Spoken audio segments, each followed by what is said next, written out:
más buena del mundo. Hoy presentamos y prestamos hasta 50 millones de pesos para que Carlos Quincho haga su quincho, para que Rubén Coche se compre su coche y para que María veranee. Esto llega a usted por cortesía de Cuenta DNI de Banco Provincia. AM530 Somos Radio. Buscamos la verdad siempre.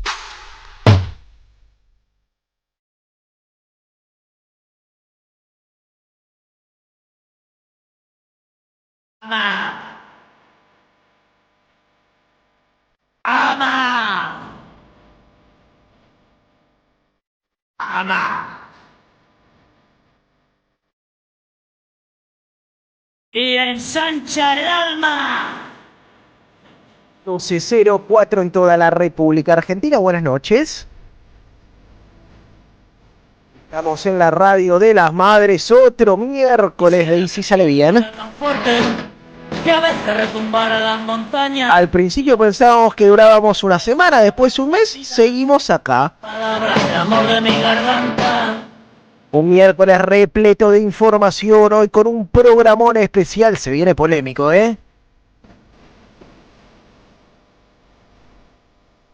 A cargo de la operación técnica está el señor Carlos Di Mare. A cargo de la puesta en el aire está nuestra compañera Vicky Nardone. En la producción de este programa, Sebastián Matías Furlong. Poniéndonos en el streaming mientras me rasco la napia, el señor Pablito Casasola. Pusieron las costumbres de educar para hombre a dinero. Hoy vamos a hablar de YPF. ¿Qué tenemos que hacer? ¿Regalársela a los gringos? ¿Dársela a una jueza? Petróleo, soberanía, buitres y la importancia estratégica de la principal empresa argentina. 11 3200 0530, mandaros un mensaje de texto, un meme, un emoticón, un audio, lo que vos quieras. Te acompañamos hasta las 12 en la radio de las madres.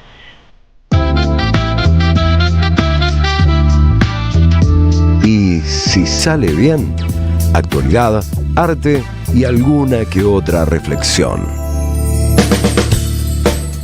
Buenas noches, ¿cómo andan todos ustedes? Buenas noches, querida compañera Belén del Huerto. Bienvenida a otro miércoles de radio.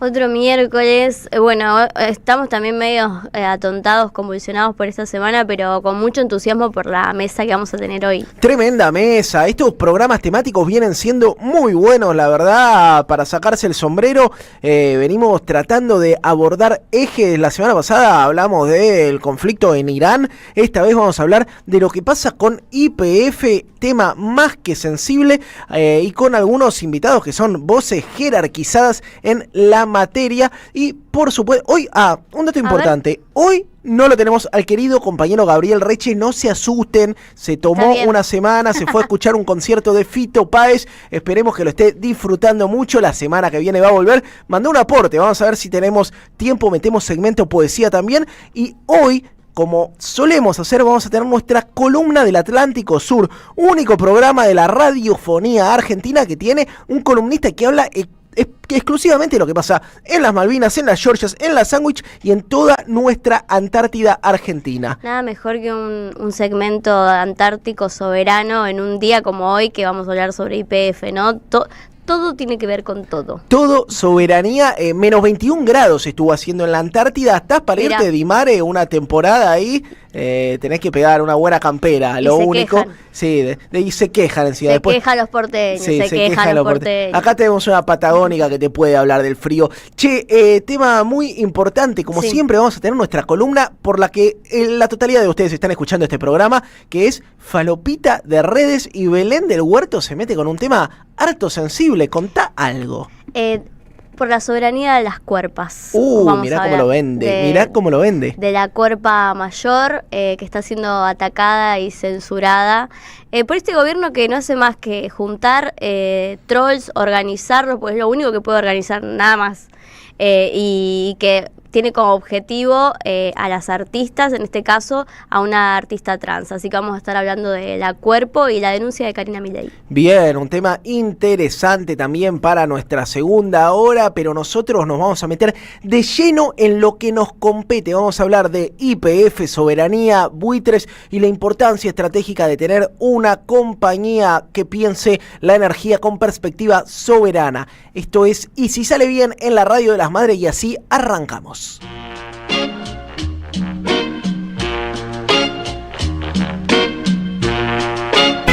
Once 3200 0530.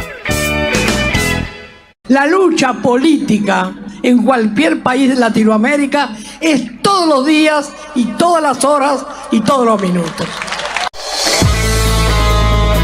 Buscamos informar, escuchar, debatir, pensar, para acercarnos entre todos a la realidad. AM530 Somos Radio. Buscamos la verdad siempre.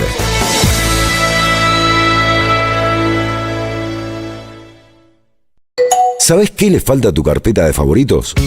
AM530 somosradio.com. El nuevo portal de AM530, con un menú diferente en la agenda informativa de la Argentina. Noticias, información exclusiva, análisis de lo que pasa aquí y en el mundo. Grandes momentos de la radio. Entrá a am530 somosradio.com. Una isla en el gran océano de la red. AM530. Somos redes. Somos radio. AM530. Somos radio.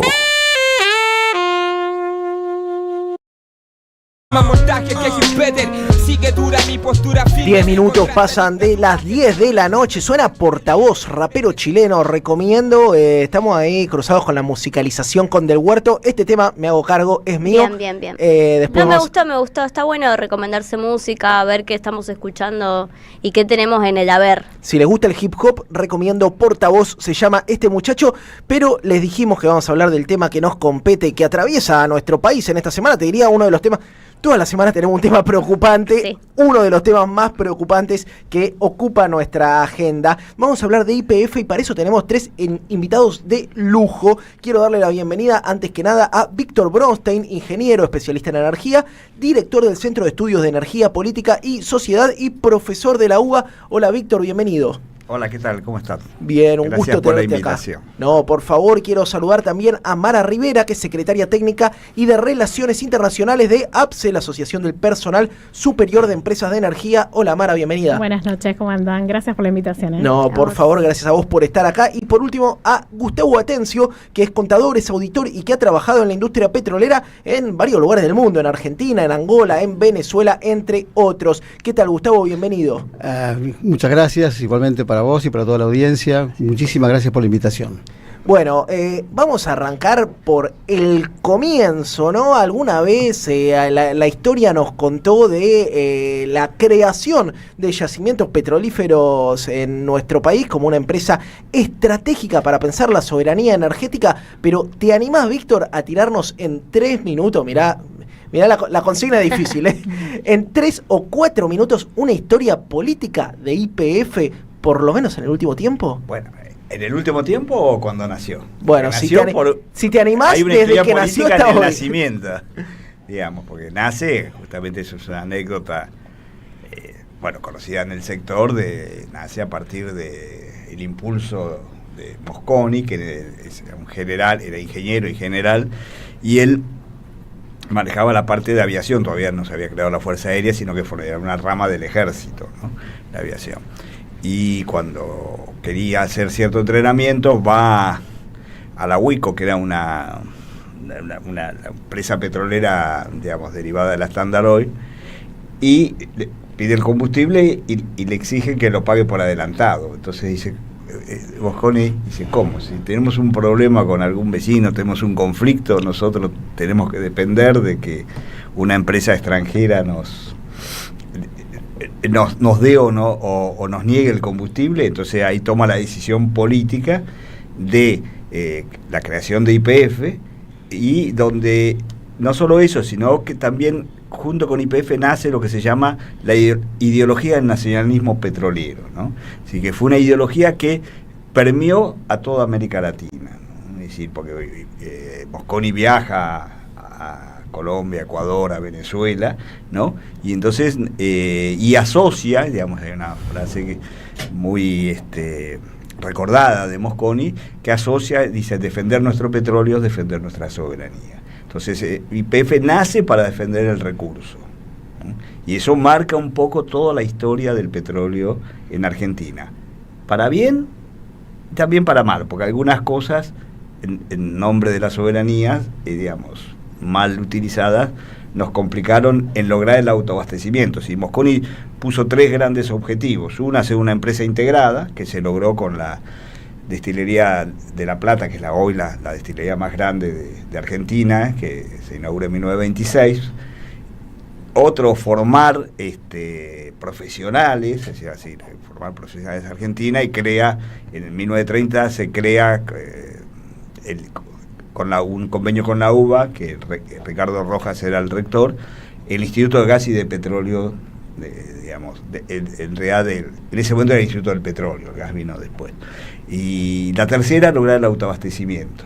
Y ese fue el sueño que no pudo cumplir Mosconi, ¿no? Porque a Argentina le costó llegar al autoabastecimiento, porque hay cuestiones que tienen que ver también en el petróleo y en los hidrocarburos en general, con la geología. Es decir, Argentina es, como se dice habitualmente, un país con petróleo, pero no un país petrolero, hasta Vaca Muerta.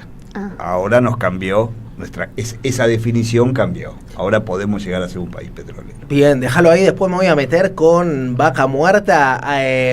La otra vez escuchaba a alguien que hablaba de el Emirato de Neuquén, así que después quiero meterme con esa definición y tu lectura al respecto. Pero Mara, te quiero preguntar también el origen de YPF está muy vinculado también al origen de un sector sindical de trabajadores vinculados al laburo en energía, ¿no es cierto?, en YPF y en las compañías del sector. ¿Cómo juega esa tradición y qué rol han tenido? Haceme una breve historia del sindicalismo de energía, si te animás, desde su origen hasta hoy. Sí, a ver, nosotros, si bien representamos a trabajadores y trabajadoras de la energía eléctrica, digamos, pero viene ya tenemos un sindicato de más de 60 años, nace la Federación de Luz y Fuerza. Yo voy a hablar lo que respecta a energía eléctrica.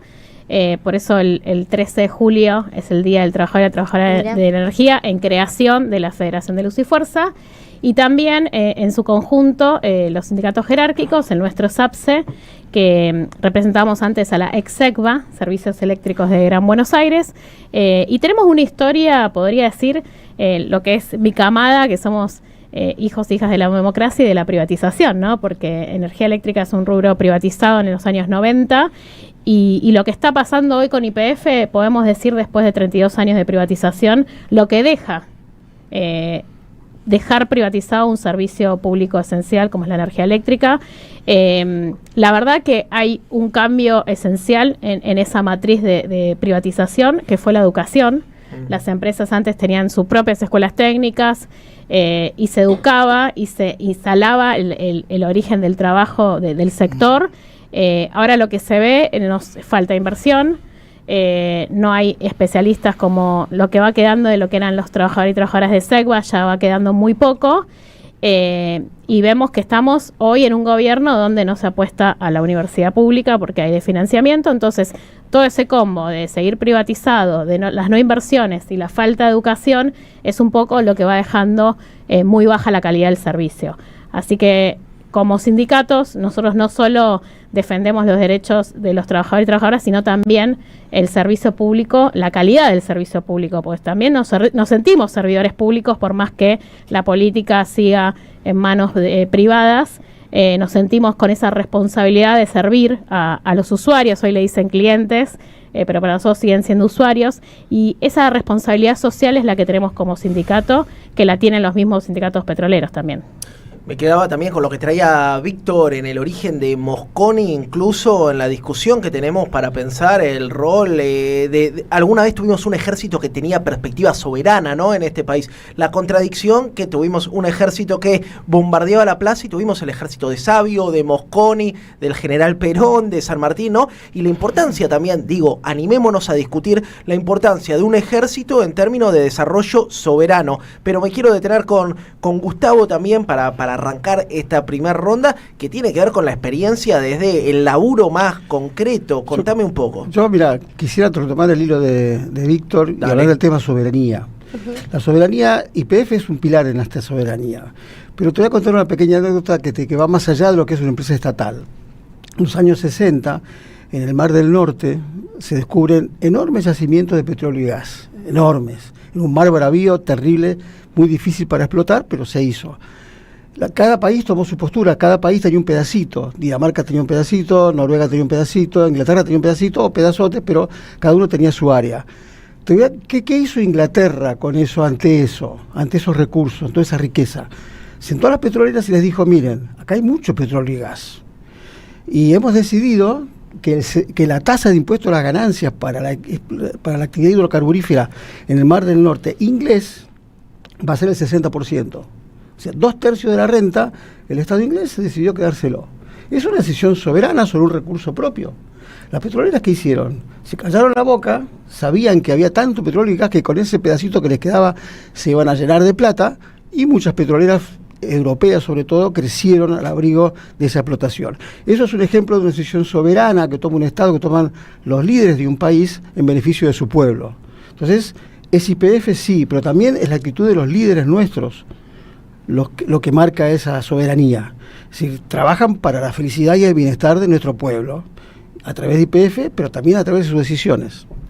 Y el eje soberanía va a atravesar todo este programa. Creo que acá la gran pregunta es cómo llegamos, y el que se anima a levantar la mano levanta, cómo llegamos a que una jueza de Estados Unidos tenga la potestad para definir qué pasa con las acciones de la principal compañía argentina que cotiza en bolsa, además de su importancia estratégica. ¿Quién me explica cómo llegamos hasta acá? Yo lo que sí te puedo decir es que mi primera reacción fue, esto no es lo que se ve. El interés del gobierno es poner a su principal rival político en el futuro arriba de la mesa y en el ring. Entonces, esto se hace para poner el nombre de Axel Kicillof arriba de la mesa y pegarle. Ese para mí es el principal objetivo. Es inviable lo que dice la jueza, y la jueza lo sabe. El gobierno no se va a atrever en ningún momento a transferir esas acciones a manos inglesas, porque no puede, porque hay una ley que lo prohíbe, que no lo permite. Entonces, sabiendo eso, yo no sé si alguien fue a Inglaterra escondido a decir, a Estados Unidos a decir a la jueza, ¿qué tal si hace esto? Necesito ponerlo al señor Kicillof arriba de la mesa o en el ring para pegar. Sí, yo no quiero construir una historia conspirativa, ¿no? Porque vamos, ¿cómo no? Si la historia se construye con conspiración, acá somos conspirativos totalmente. Bueno, entonces podemos hacer esa, pero podemos tener también otra mirada, ¿no? Pues yo no sé si, yo creo que lo que marca es el sinsentido de cómo se está estructurado el mundo, ¿no? Es decir, y el sistema judicial incluso, porque la pregunta que va que va al lado de lo que estamos charlando es, digamos, ¿cómo es un sistema judicial donde un fondo buitre, no es exactamente un fondo buitre, pero es muy parecido, digamos, a un fondo buitre Woodford, es decir, compra una quiebra por 15 millones de dólares y después obtiene 2 años después 16 mil millones de dólares? Es decir, es algo impensable, es decir, algo no está funcionando bien, porque no, es decir, como que rompe con un poco, tensa la imaginación estas cuestiones. Entonces ahí dices, bueno, hay algo que no funciona bien.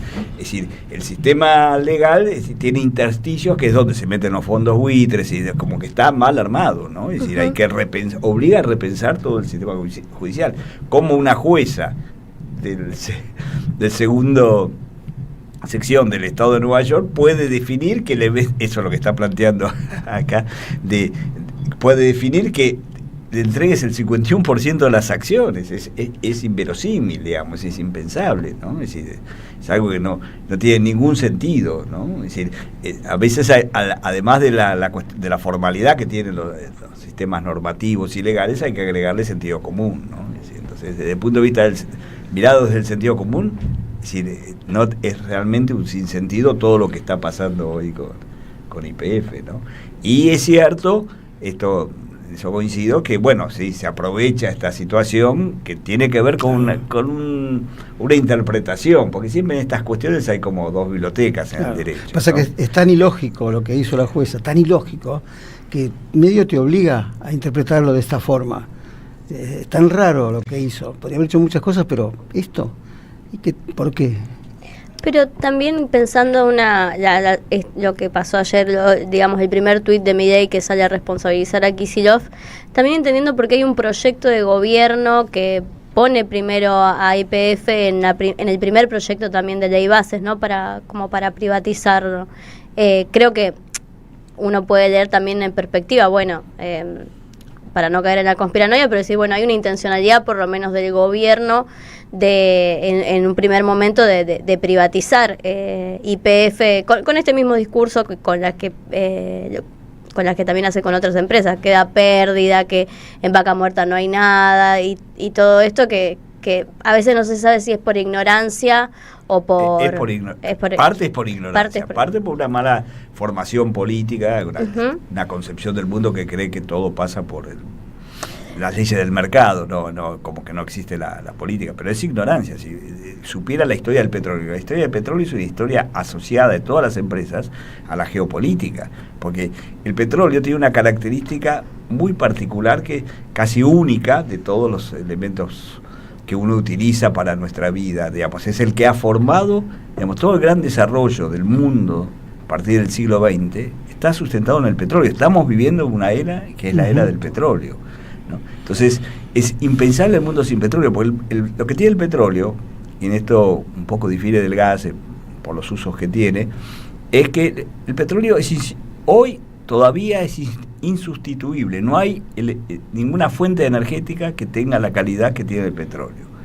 Y es indispensable y es insustituible. Entonces, eso no lo maneja el mercado, porque si no es un tema de mercado, porque casi desde 1930 más o menos, el sector petrolero se maneja de manera cartelizada. Entre 1930 y 1970, el cartel ese lo manejaron las grandes empresas petroleras que se conocen como las 7 hermanas, ¿no?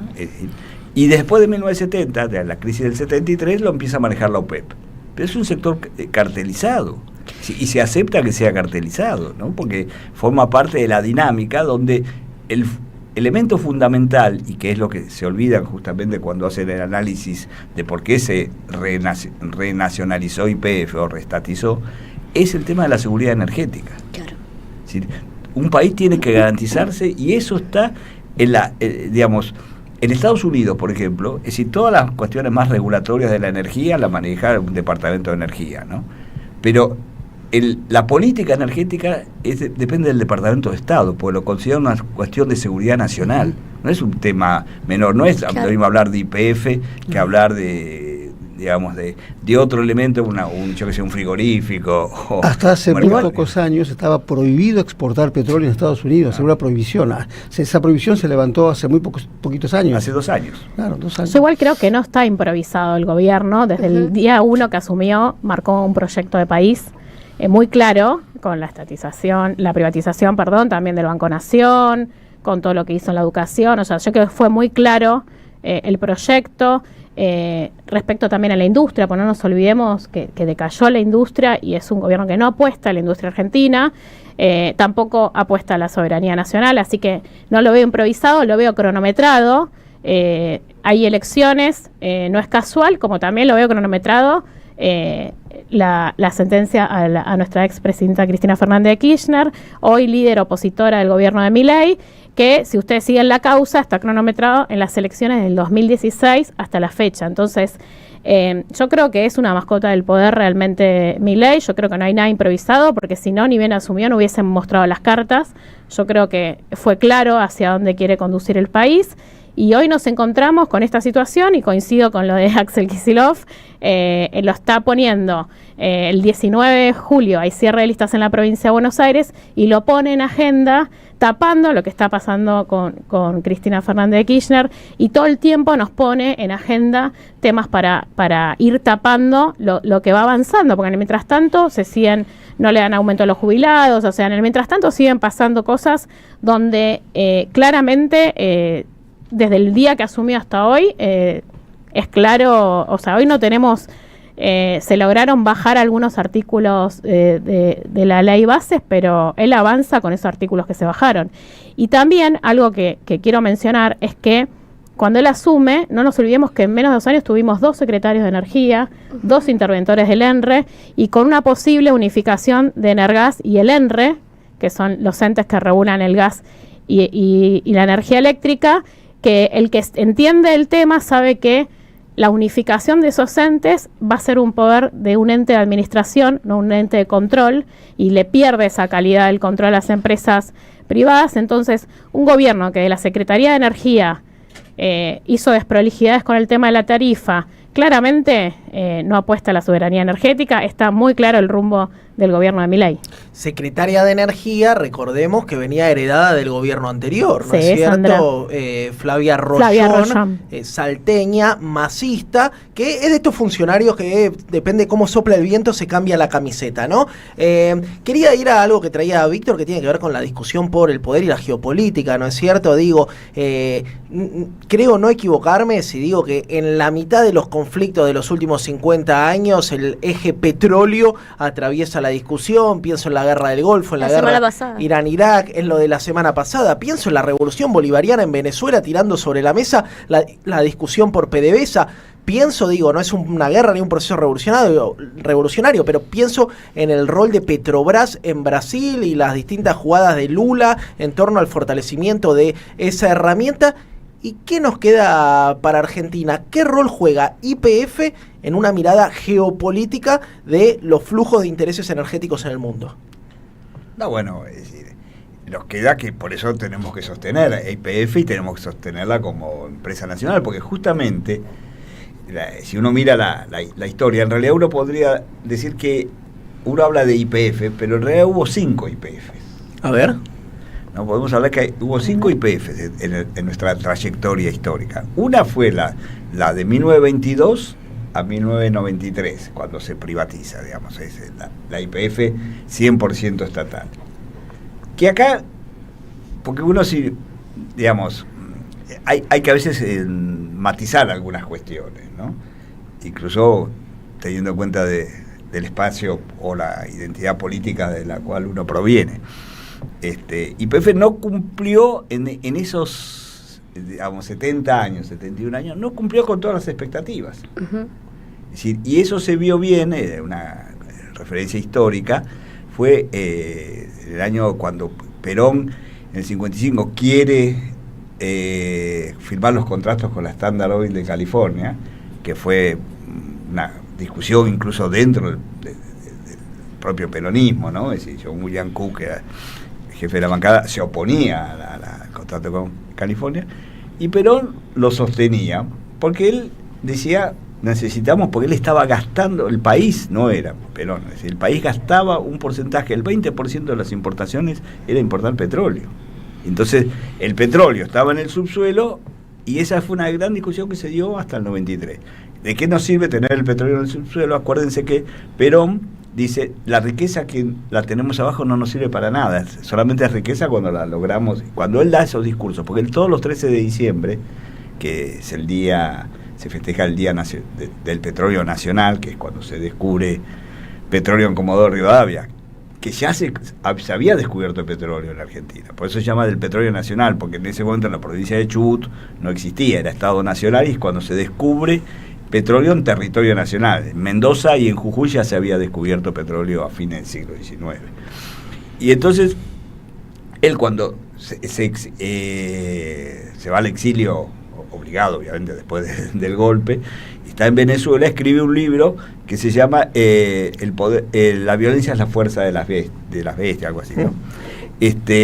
Y ahí él cuenta un poco la tema de California, y dice,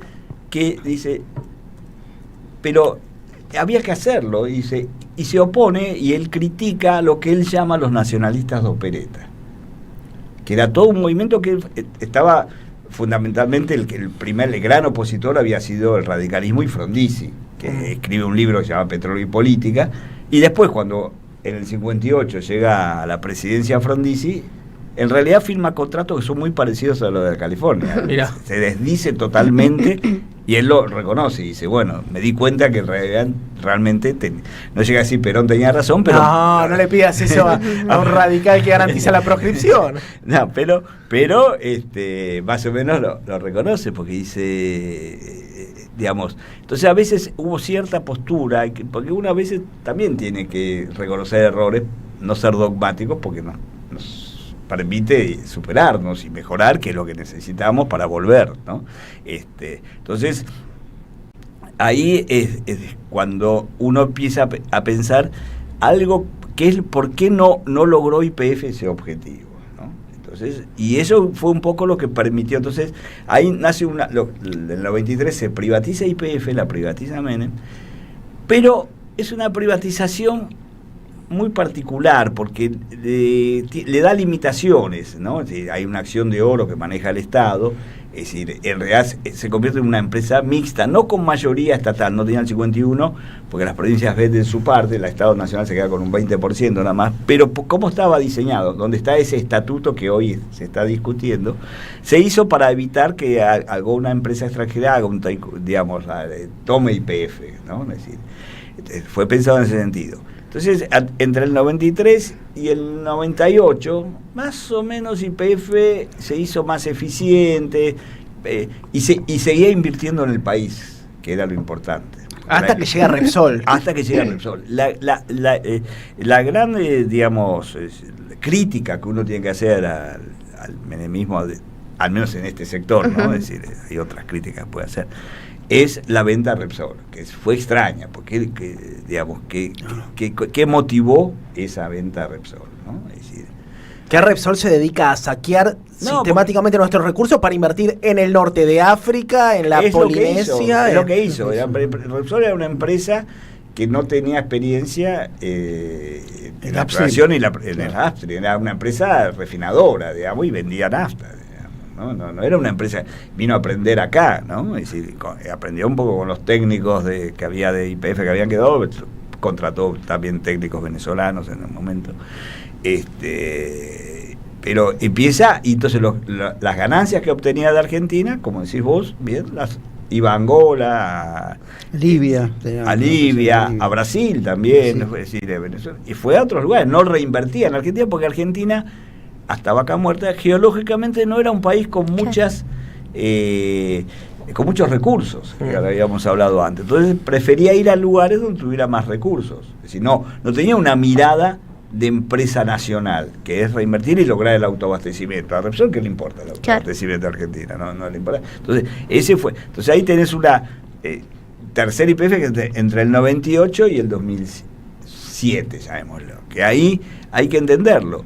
Porque acá hay muchas críticas fáciles, pero hay que entender el momento, ¿no? Es decir, ahí en Kirchner se da cuenta que hace falta hacer algo, entonces intenta, como en ese momento no estaban dadas las condiciones, todavía estaba la discusión con los bonistas, no habíamos salido del default, estábamos recién saliendo, no podía plantearse una reestatización. Entonces trata de incorporar capital nacional, que es discutible con quién lo hizo. Eso son detalles que aparte a mí me superan el conocimiento, ¿no? Porque los Eskenazi entran ahí.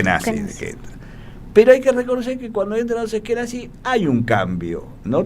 El cambio que por ahí, digamos, hubiera sido necesario porque estaba obligado a, digamos, como tenía que pagar la deuda con dividendos y esas cosas, eso generó de una falta de inversión en YPF, ¿no? Que hacía falta. Pero sí empezó a mirarse Vaca Muerta de otra manera, ¿no? Entonces ahí hubo como una mirada más nacional, pero ahí hubo discusión con los españoles, porque como la mayoría de accionarios la seguían teniendo los españoles, es decir, había que poner plata para Vaca Muerta, y ahí donde, entonces entre el 2007 y el 2012 hubo otra YPF, es una cuarta YPF, digamos, donde estaba ahí, no terminaba de definirse, y ahí es donde en el 2012 se decide la reestatización.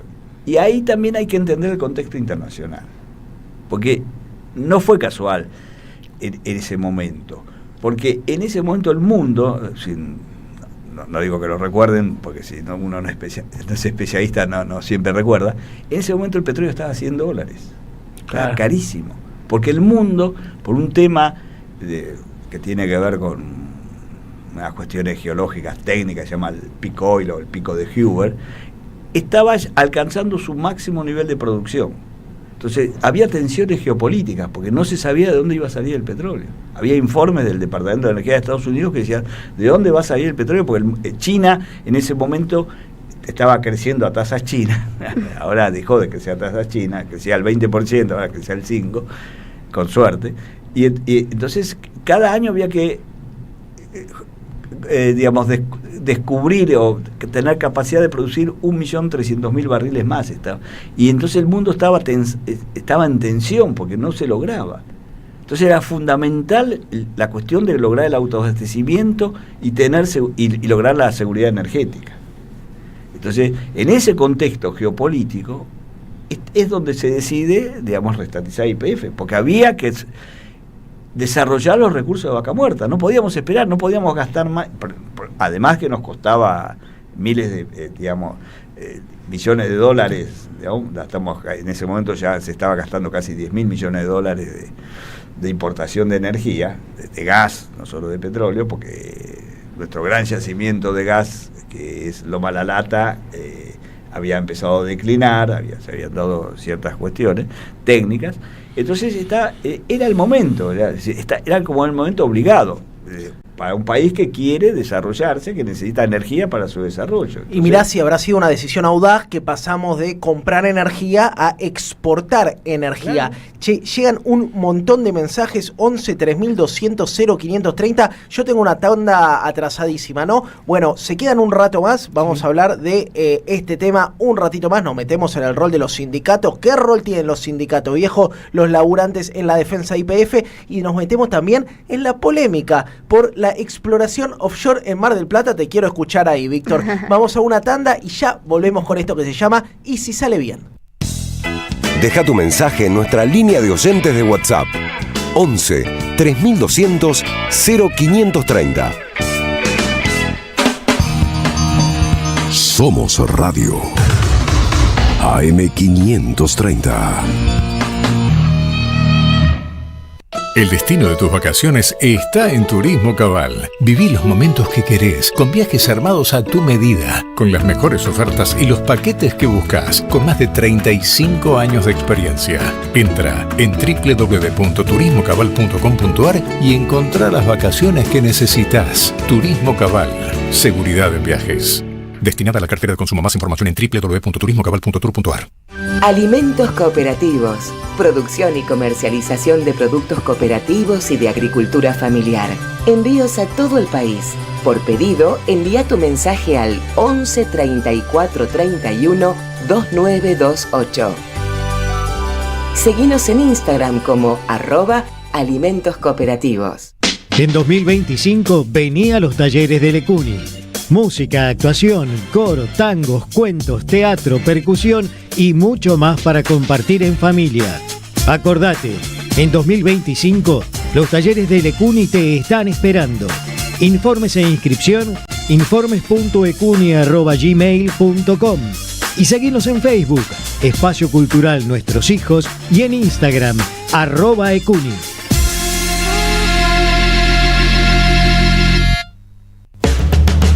Los jueves a las 22, Osvaldo Quiroga te espera en El Refugio. El Refugio, un espacio para descubrir, disfrutar y vivir la cultura. AM530. Construimos comunidad. Buscamos la verdad siempre. Bienvenidos a la desinteligencia artificial. Desinteligencia artificial. Con Adrián Stoppelman y entradas por Paz Live. Atención, gente de Claypole. El sábado 5 voy a estar por ahí. ¿Dónde? En la casa Claypole de Rodolfo Colliet 1021 haciendo Desinteligencia artificial. En la era de la locura, la crueldad y el desquicio, 90 minutos de humor para aliviar la realidad. Sábado 5, la casa Claypole. Te espero, porque la resistencia también se hace con humor. Desinteligencia artificial con Adrián Stoppelman. Entradas por Paz Live. Seguí a la Cámara de Diputados de la Provincia de Buenos Aires a través de sus redes sociales y entérate de todas las actividades legislativas en Instagram y Facebook como @diputadosBA y en Twitter como HCDiputadosBA. AM530 Somos Radio. Buscamos la verdad siempre. Llega la noche y nos hacemos la gran pregunta. ¿Y si sale bien? Un encuentro catártico a mitad de la semana.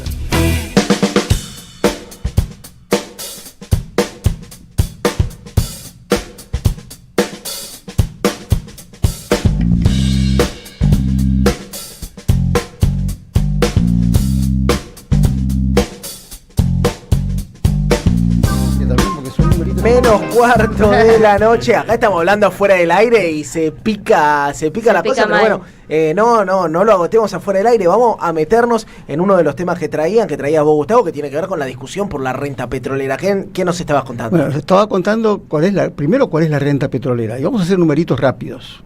Un pozo de petróleo de shale está teniendo EUR, que es un marcador que dice cuánto va a producir en toda su vida útil, toda su vida de producción.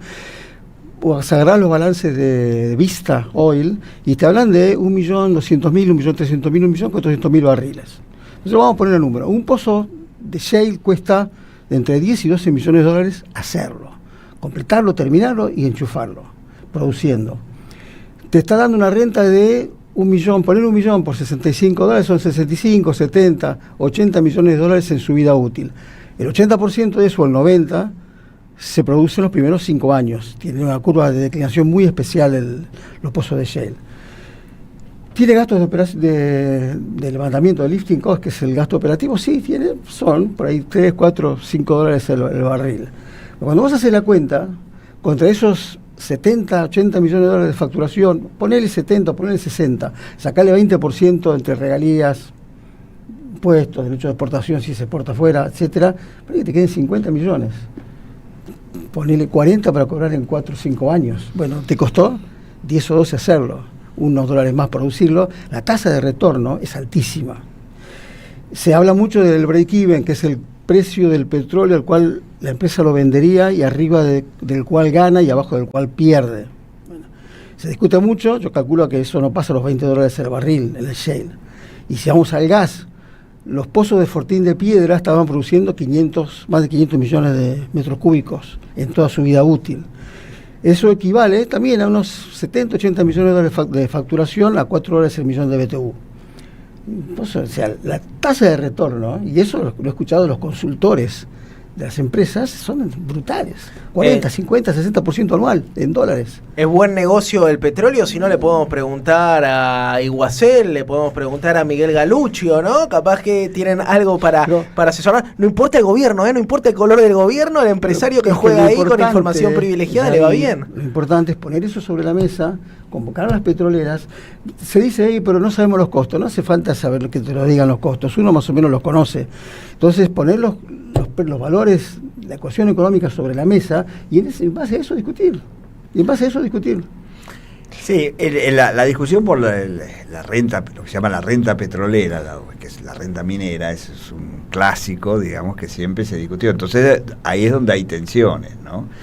Es decir, cómo se reparte, porque, es decir, y tenés que ver, no hay una ley general, sino que tiene que ver las condiciones de cada momento y de cada país y de las posibilidades de inversión y del costo de capital, porque digamos, la actividad petrolera es capital intensiva, entonces define mucho, digamos, el costo del capital, entonces eso tiene que ver con un poco a veces con la macroeconomía, cuánto es lo que las empresas que se tienen que endeudar, a cuánto se endeudan para venir a Argentina, y acá estamos, eso es un cálculo que también hay que poner, ¿no? Si yo no hice el cálculo tanto en Argentina, pero en Estados Unidos el cálculo de shale es bastante más alto, a mí me parece $20 como break-even, me parece. Eso depende de la cantidad de petróleo. Por eso, depende de muchas condiciones. De la cantidad más que nada. Y porque como bien dijo, la característica del shale es que son pozos que en 2 años declinan un 90%. Claro. Es muy distinto. Entonces, eso obliga a que permanentemente las empresas tienen que estar perforando. Sí, se están perforando permanentemente. Eso tiene una dinámica distinta y un costo mayor que los recursos convencionales. Tiene una diferencia con el recurso convencional que es interesante, y entonces no se habla mucho. El recurso convencional, el petróleo convencional, vos tenés riesgos geológicos. Vos podés de repente ir a un campo, hacer 2, 3 pozos secos, o que te sale agua, no lo sabés, por ahí te sale, por ahí no, y eso es mucha plata. Entonces, la norma general es a mayor riesgo, mayor rentabilidad. Claro. Bueno, el shale tiene una característica particular. El riesgo lógico es muy chico. Vos sabés que perforás y vas a sacar. Vaca Muerta tiene una característica muy particular, que es su altísima productividad. Una cosa es sacar 500.000 barriles, otra cosa es sacar 1 millón.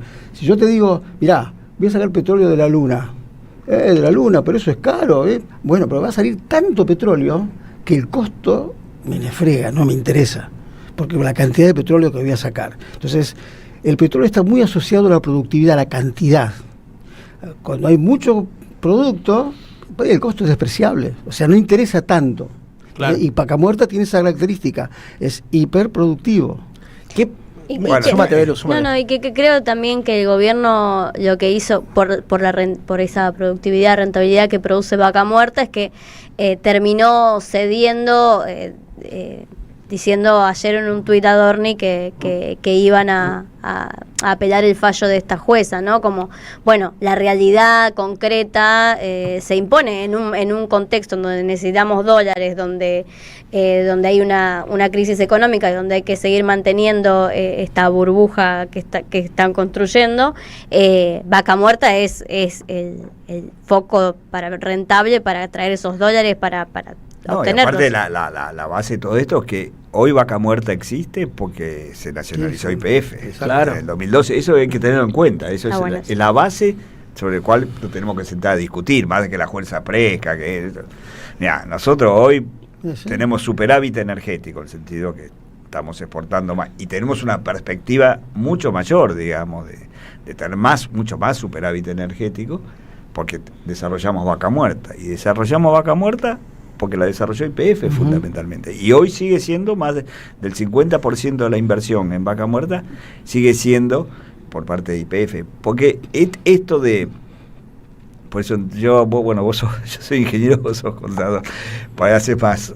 Tu contabilidad es más fina, ¿no? Yo no la hago tan fina, pero me doy cuenta, digo, ¿por qué? ¿Quién está desarrollando Vaca Muerta ahora? ¿Qué empresas? Y ahora hay mucha empresa nacional, mucha empresa extranjera. Casi, se fueron las empresas. Entonces uno dice, no, la cuenta sí, entonces ¿por qué se fueron? Claro. Y mira, hubo mucho codazo, como diciéndote, tenés que ir. Se fue, bueno, se fueron ahora Total, que sigue manteniendo sus activos en la isla de producción de gas en la cuenca austral, puso en venta sus activos de Vaca Muerta. Puso en venta 2 o 3 áreas que tenía, pero no las madres que esa Guadalajara. pero espera, salgamos de algo tan técnico. Salgamos de algo tan técnico y vamos a 2 discusiones que me interesa que demos. Una, ¿qué pasa con Vaca Muerta y el marco constitucional que tenemos, que establece la provincialización de los recursos. He escuchado aquí más de una persona que habló del Emirato de Neuquén, ¿no? Que estamos emirateando a la Argentina en un análisis muy crítico de la situación que se está dando con el desarrollo de Vaca Muerta. ¿Cómo lo leen ustedes? Yo te voy a decir una cosita que mucho no se habla del tema regalías. Neuquén, que tiene Vaca Muerta, cobra sus regalías. Pero bueno, sin el uso, digamos, o sin el aporte de otras provincias, sus regalías no se podrían monetizar. O sea, ellos podrían producir el petróleo y gas, pero si no tienen una provincia vecina como La Pampa, o Buenos Aires, o Río Negro, por donde pase, que pongan sus recursos, sus llanuras, que pongan sus puertos, que pongan sus costas, no podrían cobrar esa regalía. Por supuesto. Eso es un tema que, bueno, que no tiene derecho la provincia de Buenos Aires a decirle, escúchame, Neuquén, date conmigo a hablar de tus 12% de regalía. Pero por supuesto, el problema que nos trajo hasta acá también es la Constitución del 94, que le da la autonomía a la ciudad de Buenos Aires y la provincialización a los recursos para que cualquier pichulazo se crea dueño de los recursos nacionales. Volvamos a Perón. Artículo 40 de la Constitución del 49. Volvamos a la Constitución del 49. Bueno, pero digo, por lo menos ese artículo, no quiero discutir, podríamos volver bien a la cosa, pero el artículo 40 es clarísimo, digamos, ¿no? Es decir, que los recursos son, y aparte, Brasil, por ejemplo, que es o México, que son estados más federales, porque son estados federativos, ¿no? Valen más que la provincia. Los Estados Unidos y una república federativa. Sí. El petróleo es de la nación, en Brasil y en México. Claro. Es decir, en Estados Unidos es distinto porque en Estados Unidos el petróleo, el dueño del suelo es el dueño del subsuelo, es un caso muy particular, es único en el mundo, ¿no? Es decir, donde el dueño del suelo es el subsuelo, entonces no hay regulaciones, solamente las regulaciones son ambientales, es decir, logísticas, es otro tipo de regulación. Pero acá la Constitución del 94 fue un desastre, digamos, es decir, por una cuestión coyuntural de que Menem quería la reelección, bueno, obtuvo una pelea, una discusión que se dio a través de la historia del petróleo en Argentina, digamos, que siempre, incluso Irigoyen lo querían nacionalizar, pero las provincias nunca largaban, porque como la primera exploraciones de petróleo se hicieron bajo el Código Minero, que de 1890, que le da el dominio a las provincias, en la minería, el dominio provincial, entonces digamos, recién la primera ley de petróleo fue en 1935, siguió un poco esa tradición, y siempre se quiso nacionalizar y no pudo, hasta que llegó Perón y dijo, muchachos, hagamos la cosa como corresponde, estos son recursos. Yo me acuerdo que esta discusión la tuve cuando empieza toda la cuestión de Vaca Muerta, justamente en 2012, en Neuquén tuvo que pasar porque había que hacer ciertos condicionamientos y que lo tuvo que aprobar la legislatura de Neuquén. Me acuerdo haber discutido en ese momento con el que era gobernador, y yo decía, ¿cómo? Nosotros tenemos que discutir, la legislatura de Neuquén, de una provincia, va a definir si desarrollamos Vaca Muerta, que es un recurso que es para toda la nación.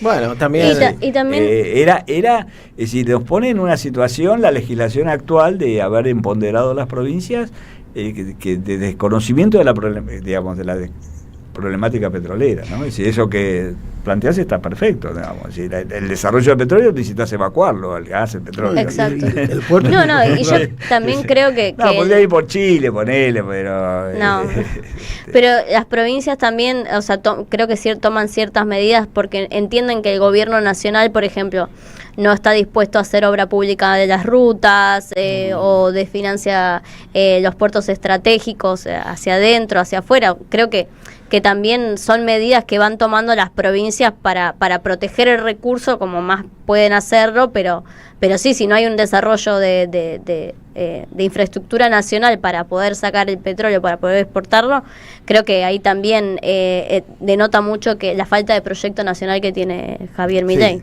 Sí, Javier Milei, pero también los gobernadores. No, obvio, totalmente. En el caso de Figueroa, yo escuché discursos de Figueroa. No, claro. Sí. Figueroa y todo el MPN, te digo, mirando para atrás también. Ese concepto de Mirato. Sí, obvio. No, y de la idea de la provincialización como un vecinalismo de terruño, ¿no? Me quiero sumar con Mara para pensar, bueno, YPF está amenazada. claramente.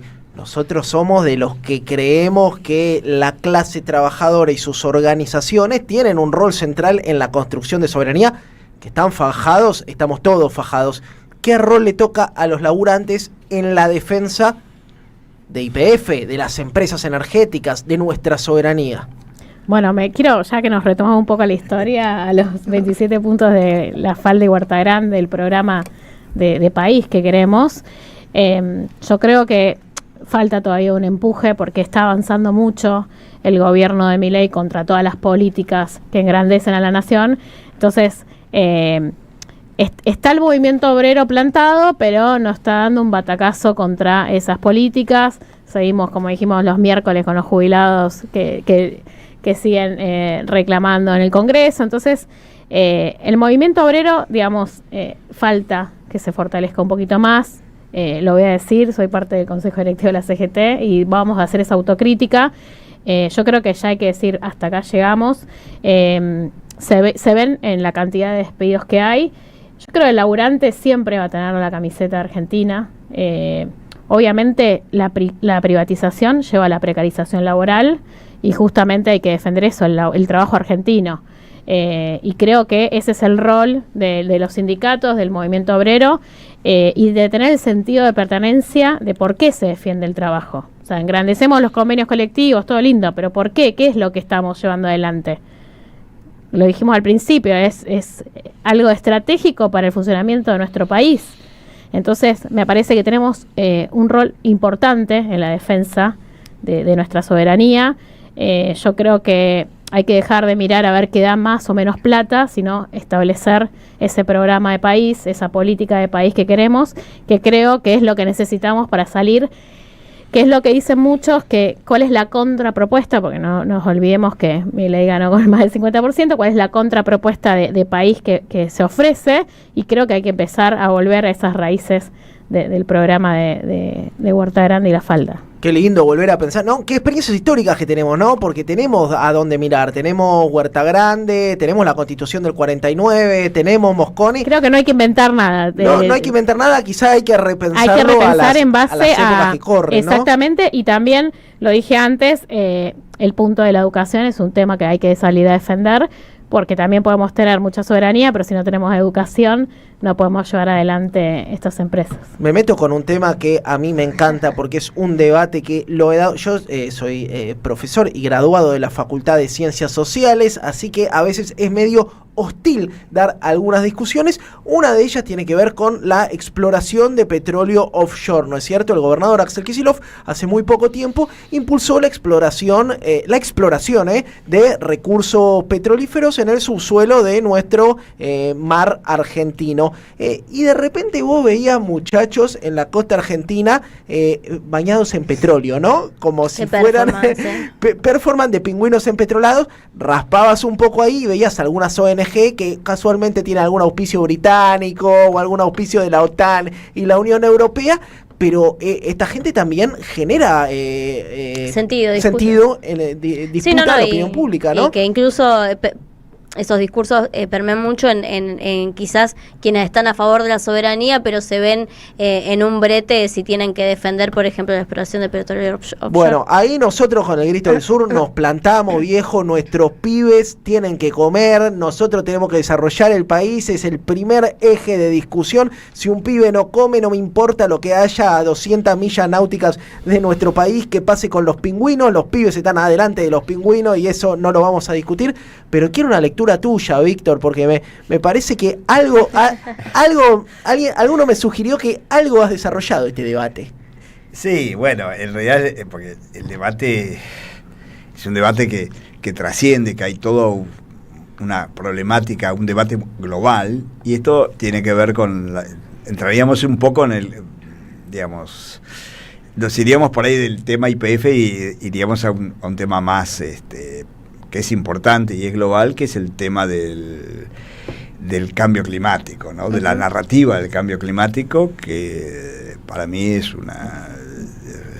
un una cuestión geopolítica, digamos, de establecer un sistema de gobernanza global, digamos, decirnos lo que tenemos que hacer a los países en desarrollo, porque los países desarrollados son desarrollados, entre otras cosas, porque tuvieron y pudieron usar libremente de una energía barata y abundante como es la energía de los combustibles fósiles. Claro, Noruega perforó todo su mar sin pedirle permiso a Greenpeace. Claro, entonces ahora que nosotros tenemos que desarrollarnos y necesitamos energía barata, porque la base del desarrollo es la energía, ¿no? Porque acá si bien estamos discutiendo el petróleo, el sector eléctrico es fundamental, porque nuestros sistemas sociales se sustentan en 3 grandes flujos energéticos. Uno, el primario, son los alimentos, que es la energía para la vida. El otro flujo energético fundamental es los combustibles, donde están los combustibles líquidos, como el petróleo o gaseoso. Pero el tercer gran flujo energético, que hace a nuestras sociedades modernas actuales del siglo XXI y XX-XXI, es la electricidad. Que es, digamos, es decir, nosotros no podemos, digamos, todo lo que estamos haciendo ahora, la radio, es decir, que podamos estar hablando con micrófono y se pueda transmitir, es porque hay electricidad, digamos, si se corta el suministro eléctrico, es decir, que lamentablemente se corta más seguido de lo que debería cortarse, todos vivimos nos imposibilita la vida, ¿no? Y entonces, por eso creo que está bien haber traído para que hable de la importancia también del flujo eléctrico. Lo que pasa es que el flujo eléctrico es lo que se llama una fuente secundaria de energía. Vos necesitas una fuente primaria a partir del cual generas ese flujo. Y ahí están los combustibles fósiles. Hace 2 días salió el último informe del Instituto de Energía, que saca los informes anuales que era antes lo sacaba BP, lo que era que volviendo a la historia, BP, que es British Petroleum, ¿no? En algún momento fue British Petroleum, era el modelo que Mosconi quería tomar, digamos, cuando crea YPF él quería el modelo de BP, él se inspira en BP, porque British Petroleum se crea 10 años antes que YPF, se crea y lo crea bajo un gobierno absolutamente liberal. Todavía en 1913 no existía el keynesianismo, digamos, ¿no? Claro. Así que no era el Estado empresario, el Estado promotor, no estaba dentro de la economía clásica liberal, ¿no? ¿Y por qué lo crea Churchill? Por un tema geopolítico, porque en 1910, 1911, un almirante amigo de él, que se llamaba almirante Fisher, le dijo, pasemos la flota a combustible líquido. Y esa decisión, digamos, Churchill dice, estaría bueno, pero si lo pasamos a combustible líquido, tenemos que depender de las petroleras, aunque una de las petroleras era Shell, la otra era la Iranian, que eran petroleras de base inglesa, pero eran privadas. Y entonces Churchill dice, no podemos tener nuestra flota dependiendo, lo mismo que Mosconi, dependiendo de estos buenos muchachos, lo llamaba Churchill. Y entonces en el Parlamento inglés él logra la creación de BP, digamos, comprando el 51% de la Anglo-Irania, digamos, y es la primera empresa estatal del mundo, o con mayoría estatal, es lo que después fue British Petroleum.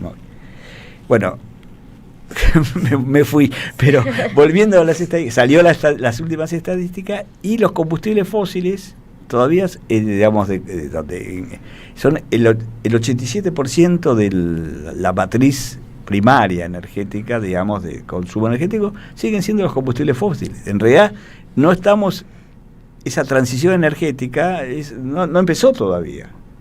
Claro, porque existen esos discursos como muy fuertes sobre la transición energética o también impuestos, ¿no? No sé, pienso en Elon Musk con sus autos eléctricos y... Pues ya se peleó con Trump por eso, o sea, entonces está presente la discusión sobre... Claro, entonces ¿cuál es eso de Greenpeace, o de todos esos movimientos ambientalistas que están muy financiados por intereses empresariales, digamos, ¿no? Atrás de eso, porque también es un gran negocio la energía renovable, ¿no? Es decir, te garantizan la rentabilidad, todo esto, es decir, está lleno de subsidios que ahora, bueno, justamente ayer Trump logró que en esto, el Congreso lo dije y se molía. Congreso de Energía. Un Congreso de Energía que organiza, que es muy interesante. ¿Cuánto fue? ¿Hace 2 meses? ¿Cierto? Sí, más o menos, ¿no? Fines de mayo.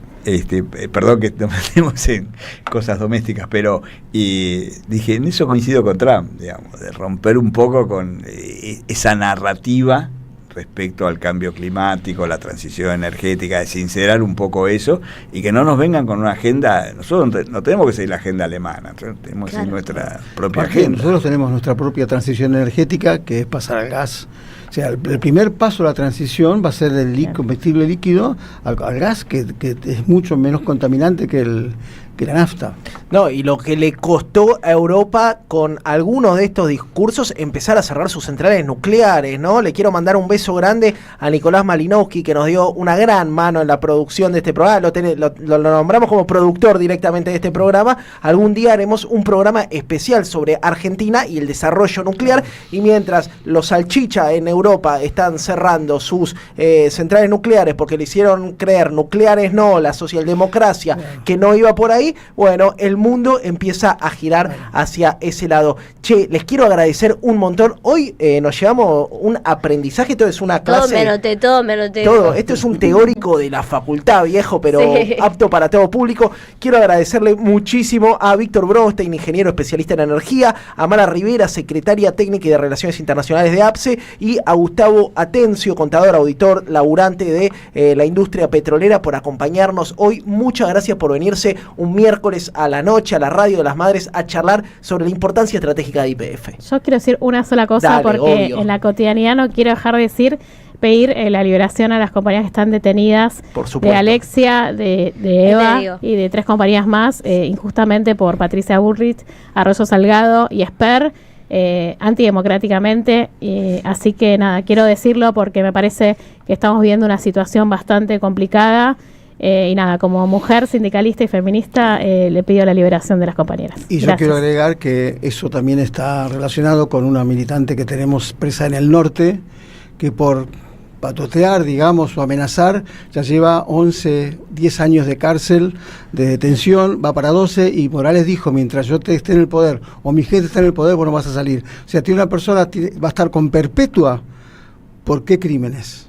Así que desde aquí un fuerte abrazo para Eva Mier y para Alexia Baigar, para todos las compañeras, por supuesto que para Milagro Sala, y bueno, ojalá que algún día la justicia sea igual de estricta con Iguacel o algunos de los fugadores energéticos de nuestro país. 23:10, lo veo ahí a nuestro columnista especializado en Atlántico Sur y Malvinas.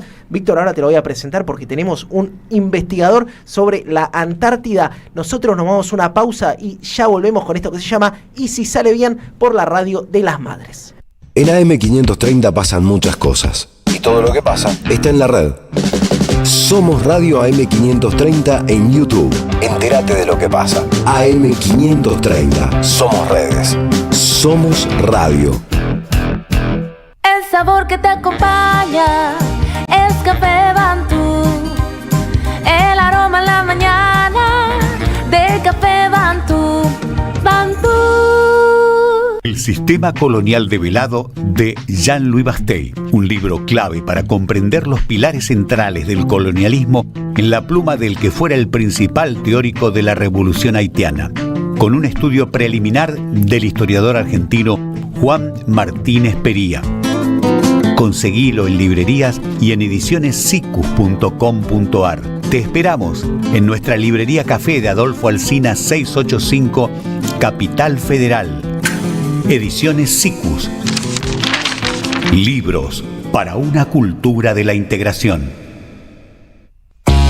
Todas las mañanas, un buen comienzo. Nicolás Márcico repasa todo lo necesario para arrancar el día. Vamos a saludar ahora a María Florencia López, senadora nacional de Unión por la Patria, por la provincia de La Rioja. El gobierno nacional cesó el Congreso prácticamente, Villa Joel no llama a las sesiones, hay proyectos presentados que no son tratados en las comisiones. Usted fíjese que de este año sí hemos tenido 2 o 3 sesiones y mucho. AM530. Construimos comunidad. Buscamos la verdad siempre. Te esperamos en el Centro Cultural de la Cooperación Floreal Gorini para disfrutar de teatro, danza, música, espectáculos para las infancias, conferencias y presentaciones. Podés compartir un rico café o leer un buen libro en la calidez de nuestra planta baja. Recorre nuestra agenda en www.centrocultural.coop y seguinos en las redes sociales. Comprando las entradas con tarjeta Cabal Crédito o Débito accedes a un 50% de descuento. Centro Cultural de la Cooperación Floreal Gorini, Avenida Corrientes 1543, Ciudad de Buenos Aires. Una experiencia cultural y cooperativa. Las palabras del Papa Francisco explotan en nuestros cuerpos como bombas de sabiduría. Sus deseos son toneladas de amor para los que menos tienen. Él enfrentó a los mismos mercaderes que Jesús echó del templo y les habló desde el corazón sangrando por ver tanta miseria humana. Sufre por todos los pueblos del mundo, empobrecidos, bombardeados, hambreados, y se acerca para abrazarlos y bendecirlos como en su último viaje. Las acciones del Papa Francisco nos unen más allá de políticas y religiones para afrontar una lucha que, como él dice, nadie se salva solo. Eve de Bonafini, siempre viva en nuestros corazones. AM530, la radio de las madres de Plaza de Mayo. La radio de Eve. AM530 somos radio. Buscamos la verdad siempre, siempre, siempre. Y si sale bien, un encuentro catártico a mitad de la semana.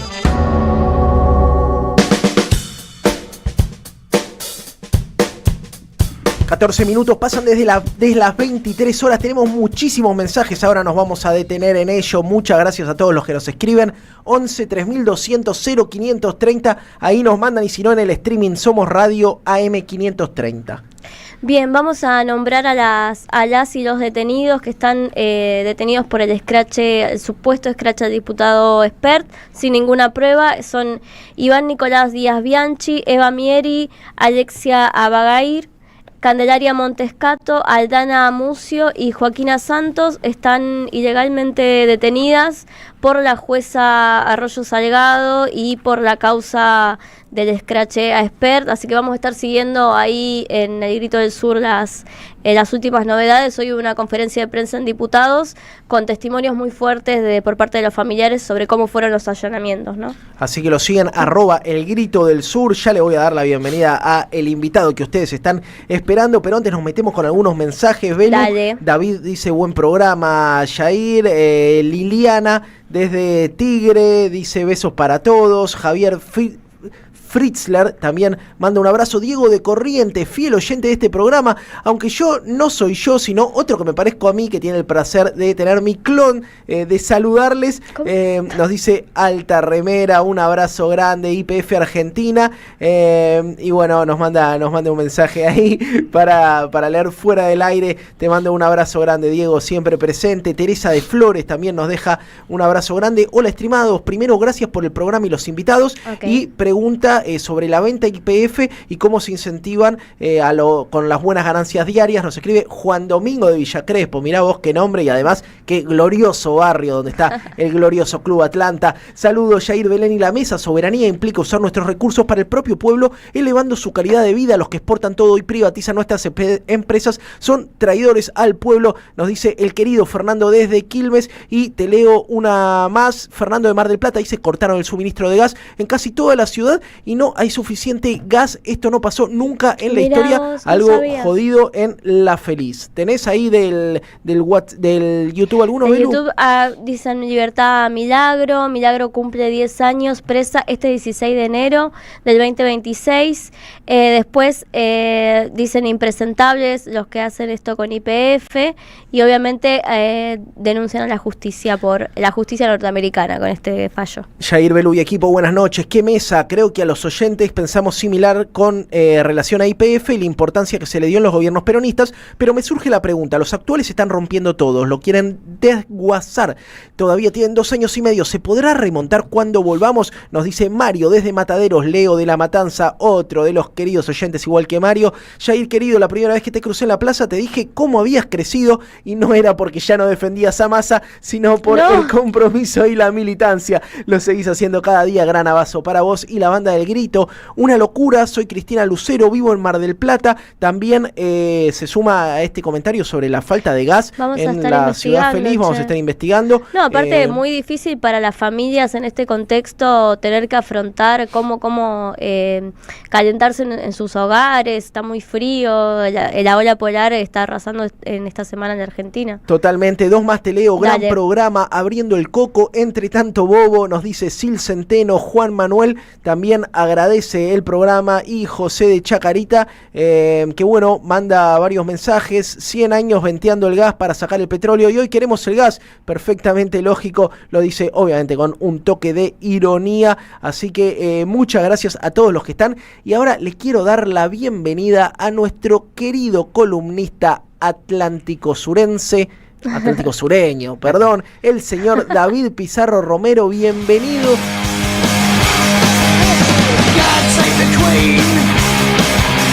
Hay un motivo para... ¿Por qué suena esta música pesada, esta música rockera para darle la bienvenida a nuestro historiador y columnista antártico? Bueno, ¿cómo están, chicos? Bueno, suena, es una versión de Motorhead, de God Save the Queen. Epa. Me gusta Motorhead. ¿Te vendiste? No. No, los que se vendieron son algunos que voy a mencionar ahora. Bien. A ver, señale. La embajadora, la primera noticia del día es que la embajadora Kirsty Hayes, que era la embajadora británica en Argentina, se le terminó su mandato, vuelve, no sé a dónde se irá, y le hicieron una despedida en el Teatro Colón. ¡Apa! Mirá vos. Con la nuestra. Con la tuya. Y eso de última, ya me parece un montón, pero a la despedida fueron los mismos cipayos de siempre, del PRO, algunos radicales. Qué pesado. Pero a mí lo que me indignó mucho fue que fue el jefe de la Armada. Opa. Fue el jefe del Estado Mayor Conjunto. ¿Qué tiene que ver? Yo entiendo que, porque algunos decían, bueno, es algo protocolar, mandá un edecán, ¿cómo vas a ir vos? El jefe de la Armada no puede ir a despedir a la embajadora además de Gran Bretaña. No creo que despida a la embajadora de México ni a la embajadora de Perú. No, por eso, no van acá, la despidieron con un aplauso. Y van porque yo vi las caras, las fotos, los videos, se les caía la baba de estar ahí, o sea, estaban súper contentos, comiendo canapés, el clásico cipayo, pero es peligroso porque son las cabezas de las Fuerzas Armadas. Entonces, también estaba Presti, que es el jefe del ejército, estaban las tres, o sea, de la Fuerza Aérea me parece que no, pero estaba Presti, estaba Lievi, sobre todo a Lievi, que es de la Armada, que la Armada declara que el hundimiento de Verano es un crimen de guerra. También había incluso algo por ahí más doloroso, que había un excombatiente, y estaba también una mujer que fue expresidenta de la comisión de los familiares decaídos. Mirá vos. Entonces, ¿Había referentes, mirá la que te llevo, ¿había referentes del peronismo? No había grandes dirigentes, grandes nombres. No había, por suerte no. Acá David es implacable, si estaban si había, por ahí si alguien se entera de alguien, sabe de alguien. Ahí estoy viendo las fotos yo. Pero no había nadie de los nuestros, al menos nadie de primera línea. Bien. La cuestión es que te quieren pintar una cuestión de hermandad, de que está todo bien, y en realidad hay una subordinación, hay un colonizador y un colonizado, y estos hechos muestran como que en realidad el colonizado, que somos nosotros, que tenemos un territorio usurpado, el 25%, y el otro 30% en disputa, que es la Antártida, y con muertos en el camino, aceptamos, o sea, esta gente acepta voluntariamente la subordinación. Entonces, nada, qué sé yo, me indigna porque se vuelve difícil. Vos hablas de Malvinas, hablas de la Antártida, claro. Y después tenés al jefe de la Armada, a Lievi, que va y lo ves aplaudiendo como un nene, como Milei cuando vio a Trump, que se volvió loco, que da vergüenza ajena. Bueno, lo mismo, comiendo canapés, son esa gente que se llena los bolsillos de las masitas. ¿Y por qué pensás que excombatientes fueron, o sea, no sé de qué composición, o sea, de qué No, fue uno solo. Uno solo. Porque, no, creo que hay algunos que están... Este que fue Julio Aro participó en el tema del reconocimiento de los soldados que quedaron allá, o sea, los cuerpos.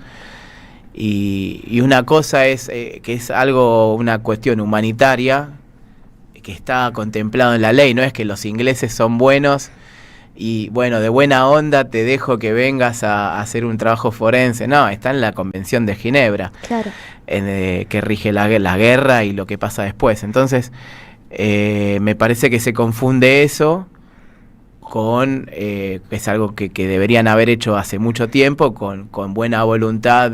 Claro. Que aunque fuera buena voluntad, el tema no es eso. La cuestión de fondo es que siguen explotando nuestros recursos, nuestro mar, siguen usurpando territorio, dando licencias a pesqueras a terceros países con nuestros peces, nuestro lecho marino, quieren explotar petróleo el año que viene, entonces sin ningún control ecológico, ambiental y sin darnos participación de nada.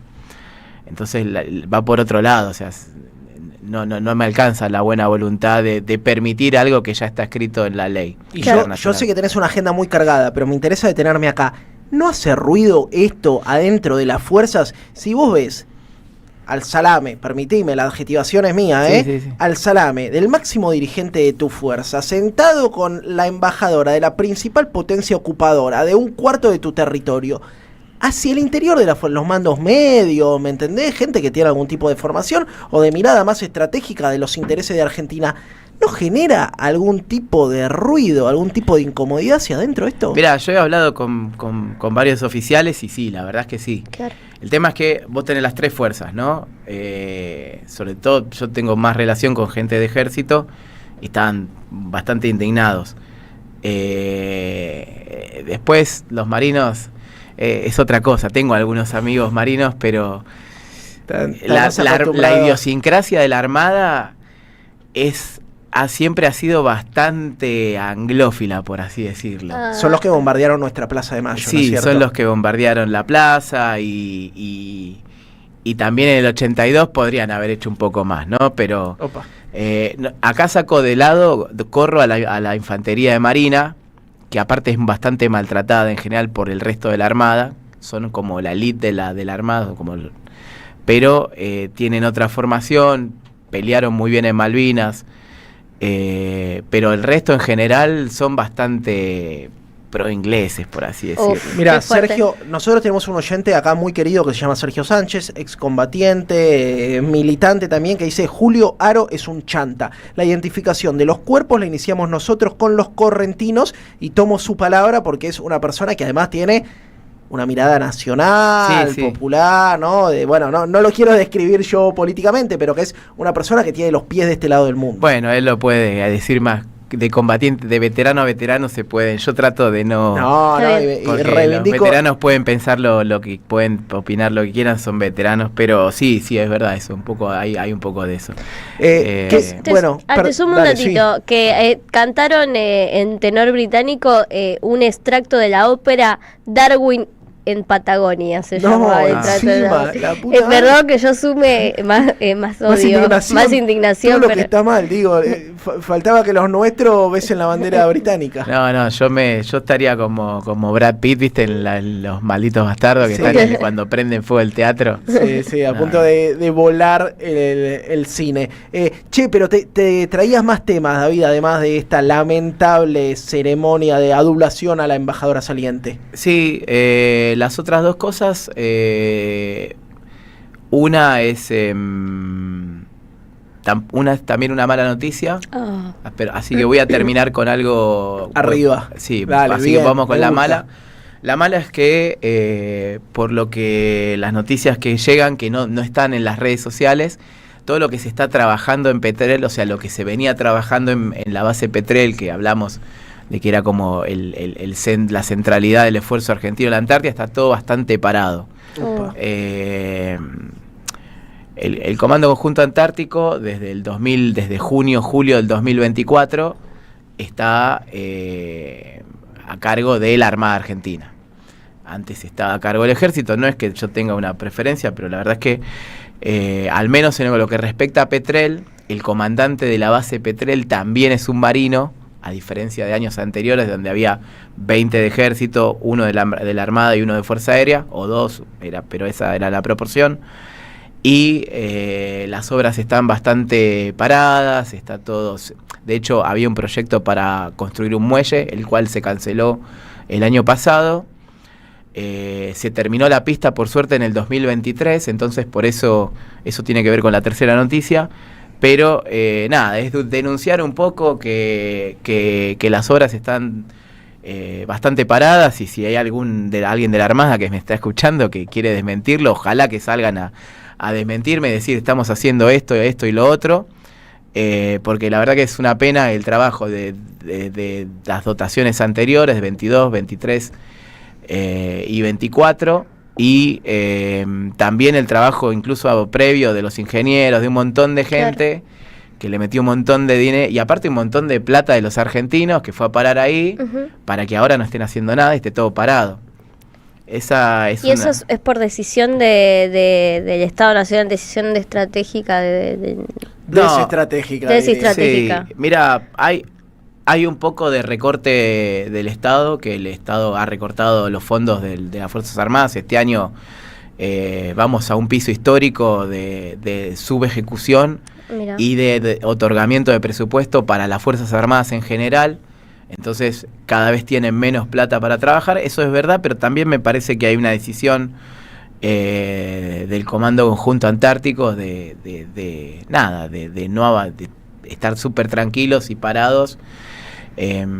También hay una visión distinta de que la soberanía, lo he escuchado personalmente, de que la soberanía va por otro lado para los nuevos comandantes. ¿Por dónde va? Y va por la comunicación, por el transporte. Dejate de joder, ahora la Armada va a ser tuitero, loco. Por Dios, Sí. pongan un muelle en Petrel. Tal cual. Pero no son todos, hay elementos muy valiosos dentro del comando que están haciendo lo que pueden con poco, y también con esta decisión política o de comandancia que los sobrepasa. Pero bueno, nada, es por ahí poner en el tapete esto, que se ha hablado mucho de Petrel, la Armada difunde el Ministerio de Defensa emulando a Petri, que se disfraza de cualquier cosa, de todo. Claro, hace cosplay, venden mucho en las redes, pero en realidad, al menos en lo que tiene que ver con la Antártida, específicamente con Petrel, nada, está todo para atrás.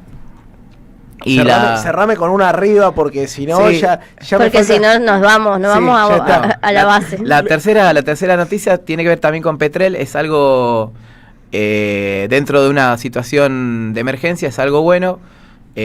Ahora hace 3 días, hubo una evacuación de emergencia. Mirá. A uno de los invernantes de la base, estaba con una gastroenteritis o una gastritis sangrante. No corría riesgo de vida, pero había que evacuarlo, porque eventualmente, aparte de más en invierno, cuando se tomó la oportunidad, la vieron y la aprovecharon. Hubo un vuelo de un Beechcraft, que es un avión de la Armada, de la aviación naval, un avión chiquitito, que salió de Río Grande y aterrizó en pleno invierno en la pista de Petrel, mostrando que el trabajo en la pista funcionó perfectamente porque con condiciones climáticas adversas el avión aterrizó igual, pudieron subir a este suboficial, lo evacuaron al continente americano y el hombre se está recuperando. Y lo interesante es la conexión Río Grande-Petrel, para mostrar que en general siempre las conexiones aéreas fueron Río Gallegos, que está más lejos, Marambio. Y esta conexión Río Grande-Petrel, que es distinta, es mucho más interesante a mi punto de vista. Primero porque el esfuerzo logístico es menor, está más cerca Río Grande que Río Gallegos de Petrel. Muestra que el esfuerzo hecho en Petrel funcionó, la pista está operativa. Es solo cuestión de tiempo para que lleguen los Hércules a esa base. Eso no implica que se va a dejar de usar Marambio y nada, sino que se puede centralizar en Petrel, abaratando costos. Incluso muchas veces el COCOANTAR, el Comando Antártico, usó a la base Frey chilena para aterrizar y despegar. Bueno, ahora tenemos una segunda pista. Nadie en el mundo tiene una segunda pista en la Antártida. Los ingleses tienen una, los chilenos tienen una, creo que los australianos tienen otra, y ya está, para de contar. Y ahora nosotros tenemos dos. Entonces, nada, es una buena noticia que la pista está operativa, que se probó, que se pudo rescatar a alguien sin problemas, y que Río Grande también aparece en la ecuación. Es una ciudad que tiene todo para manejar la logística antártica, y de a poquito parece que se están dando cuenta de eso. Centro geográfico de nuestro país, che, impresionante como siempre, David Pizarro Romero, con información que no vas a ver en otros lados. Antes de que nos metamos quizá con alguno de los mensajes que le mandan a David, que son muchos, te quiero preguntar algo de color. ¿Cómo se vivió esta ola de frío en la Antártida, viejo? Porque, acá hablamos de soberanía, esto no lo vas a ver en otros lados, pero ¿cómo pegó esto en la Antártida? No, bueno, allá es que eso es distinto, ¿no? De hecho, incluso estaba haciendo, me parece, más frío en Río Negro que en ciertos sectores de la Patagonia americana, que la Antártida. Pero no, igual a esta altura del año tenés temperaturas de menos 20, menos 30. Base Belgrano 2 habría que ver en qué andan, pero seguro hace bastante más frío, que es la más cercana al polo. No da ganas de salir a fumarse un puchito ahí, me parece. Tenemos imágenes de lo que mencionaba recién David del aterrizaje. Tenemos, mirá vos, lo que es la producción de este programa. Vos sabés que ¿viste esos palitos que están de fondo? Sí. Yo puse esos palitos. No lo puedo creer. Te lo juro. Estamos con un tipo que aportó su grano de arena, mirá. Estamos en el streaming, para quienes no lo están viendo, es el aterrizaje del avión en la pista de Petrel al que hacía referencia nuestro compañero David Pizarro Romero. Esos palitos son caños de PVC, que los cortamos con una moladora, los pintamos, le pusimos los refractarios, se clavaron y yo, corté los palitos, los puse la cinta, no los pinté, ya estaban pintados, pero los clavé con un gran amigo, un vicecomodoro Naumovich, Gabriel, de Fuerza Aérea, que anda en zona sur ahora.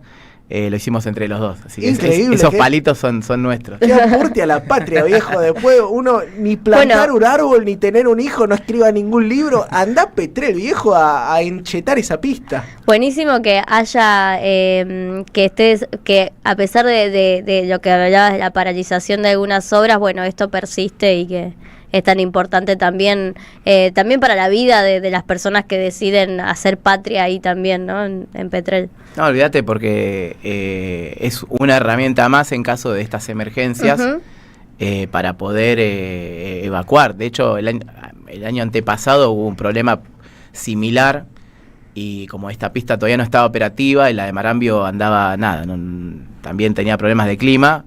La persona que tenía una hernia inguinal, no lo podían evacuar, estaba en Esperanza igual. Estuvo unos buenos meses con esa hernia. Ay, pobre. Sí. Acá muchos mensajes para David, algunos muy buenos, otros que critican cómo viniste vestido, David. Ese no lo vamos a leer al aire, pero bueno, como siempre, un lujo tenerte acá en este programa. Te comprometo al aire a que de acá a 1 o máximo 2 meses armemos un programa sobre qué ejército necesita la Argentina, sabiendo que estamos en la radio Las Madres, ¿no es cierto? En la radio que fundó Eve de Bonafini, pero si alguien discutía soberanía en este país era Eve de Bonafini, sí. Así que te intimo al aire, te invito al aire a que algún día podamos armar ese programa, ¿te animás? Sí, un placer, encantado. Bueno, como siempre, el lujo de tener, lo siguen en sus redes sociales, David Pizarro Romero. ¿Cómo es tu Instagram, David? ¿Tu Twitter? Bueno, el Instagram es davidpizarro.r y mi página sobre Antártida es Antártida es Argentina, todo junto. En el Instagram. En el Instagram está buenísimo lo que está haciendo, @Antártida es Argentina. Si querés esta noticia que acá te trae una muestra, ¿no? Pero el tipo lo labura todos los días de la semana, todos los días de la semana, toda la semana del año. Sí. Te metés en @Antártida es Argentina y lo seguís a David Pizarro Romero. Nosotros nos vamos a la última tanda que nos queda. Y después quédate porque al final llega lo mejor, el segmento que ustedes están esperando, Falopita de Redes con Belén del Huerto.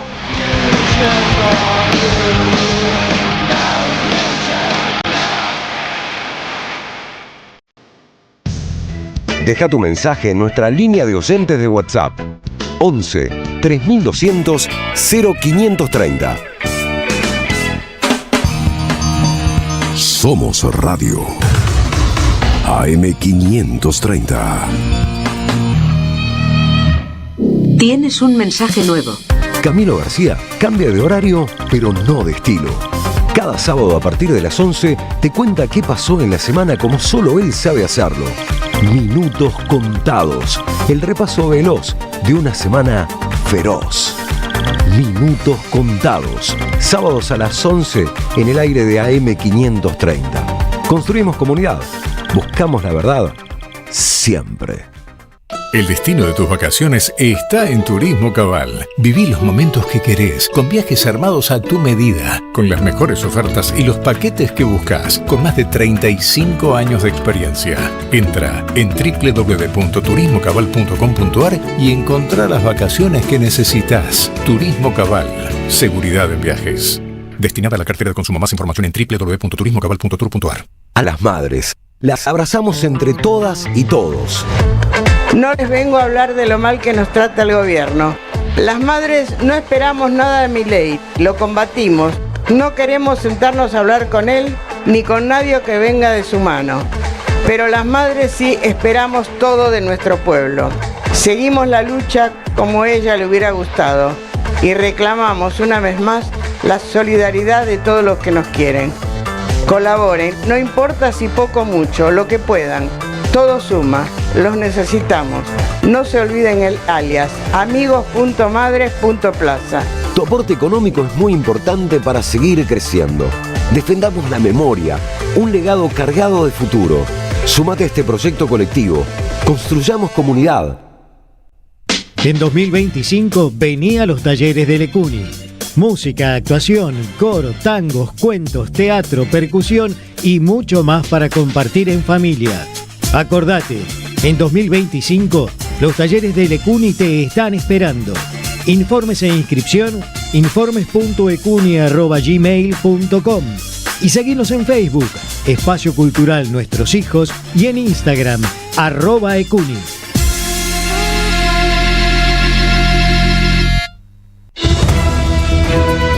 AM530 Somos Radio.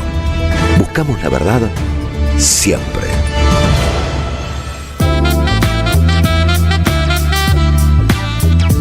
Y si sale bien, actualidad, arte y alguna que otra reflexión.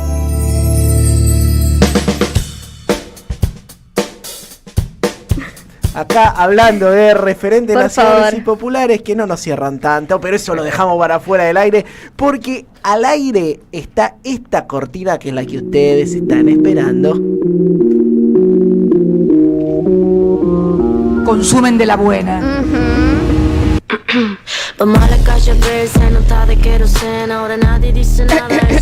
Belén del Huerto afina sus cuerdas vocales para traernos su segmento Falopita de Redes. Acá consumimos de la buena. Habla por vos porque acá... Bueno. Mira, no me hagan hablar. Bueno, Y trajimos esta semana de falopita de redes, algo que pasó, no pasó nada desapercibido por suerte, pero que es la denuncia de Karina Milei, de la jefa de gabinete, a... Secretaria General de la Presidencia, perdón. Secretaria General de la Presidencia, Karina Milei, que bueno, los domingos está con su hermano en un stream con unos perros, y en la semana está denunciando influencers por sus canciones. ¿De qué estamos hablando? Ustedes se preguntarán, por ahí si andan medios perdidos. Hay una influencer, una chica trans que se llama Jazmín, que dicen Jazmín La Cuerpo, que hace rato que hace canciones. Ella es de conurbano, es de Guernica, y hace canciones como, no sé, Me dejaste mi amor en Herdy, no sé, tiene como toda una poética. Ella es una poeta torturada. Me encanta su narrativa porque es bien trash. Sí, trash conurbana. Trash conurbana, y es una pendejita de 22, aunque no tiene 22. Pero bueno, si empiezan a indagar sobre Jazmín La Cuerpo, pueden encontrar toda una subtrama que no la conoce mucha gente. O sea, cuando les conté ahí a los pibis del grito, ninguno sabía, porque internet te hace así, te hace nichos, ¿viste? Entonces, como yo consumo mucha falopita de redes, me llega a mí Jazmín La Cuerpo y mucho TikTok, aparte, medio adicta soy. Así que vamos a escuchar por qué la denuncia Karina Milei a Jazmín La Cuerpo por su canción que se llama Señor Presidente. ¡Tienes amor! Señor presidente, si yo no soy mujer, ¿por qué tu hermana parece una travesti, amor? Te preocupan los niños y ella anda asustando. ¡Oh, excelente! Música nacional. Señor presidente, si yo no soy mujer, ¿por qué tu hermana parece una travesti, amor? Es la letra por la que la denuncia Karina Milei, que le llegó una carta como una especie de intimación por 20 millones de pesos a Jazmín La Cuerpo. Le llegó ahí a su casa, pero en un modo obviamente a tono de censura, para que baje su canción o para que pague un resarcimiento por calumnias e injurias, que eso ya no se usa. Capaz que Cunio de Ibarona no la asesoró muy bien a Karina Milei, y bueno, la denunció a esta artista, y La Cuerpo estuvo La Cuerpo estuvo por muchos programas de televisión dando entrevistas sobre quién era ella, qué es lo que estaba haciendo, hablando sobre la censura. Incluso hizo unos videos, unos lives de YouTube y en TikTok también, sobre que ella, por qué estaban denunciando, si en vez de preocuparse por cómo está la situación del país, la verdad. Pero como Milei hace 70 tweets en una noche en contra de Julia Mengolini, Karina Milei quiso tener también su propio desarrollo, su minuto de fama. Su minuto de fama, denunciando a esta artista. Le hicieron una nota desde el programa de Viviana Canosa a La Cuerpo, y esto decía ella. 20 millones de pesos. Pero ¿sabes lo que pasa? Es que sí, obviamente 20 millones, pero el tema es que me identificaron con el nombre de hombre, no con el nombre de mujer. Llegó la notificación de la justicia. Yo no la acepté, no la recibí porque bueno, no son mis datos, digamos, que tengo ahora. ¿Y tenés 20 millones de pesos para pagarle? No lo tengo, amor, es que no lo tengo. ¿Sentís que censura esto? Yo creo que es una censura. Aparte, yo creo al margen de esto es que como es una joda, porque a ver, me quisieron agarrar miedo, viste, que tenga miedo, pero nadie la nombró igual. Yo no la nombrás ni pusiste la imagen en tu videoclip. Nunca la nombré, ni la conozco.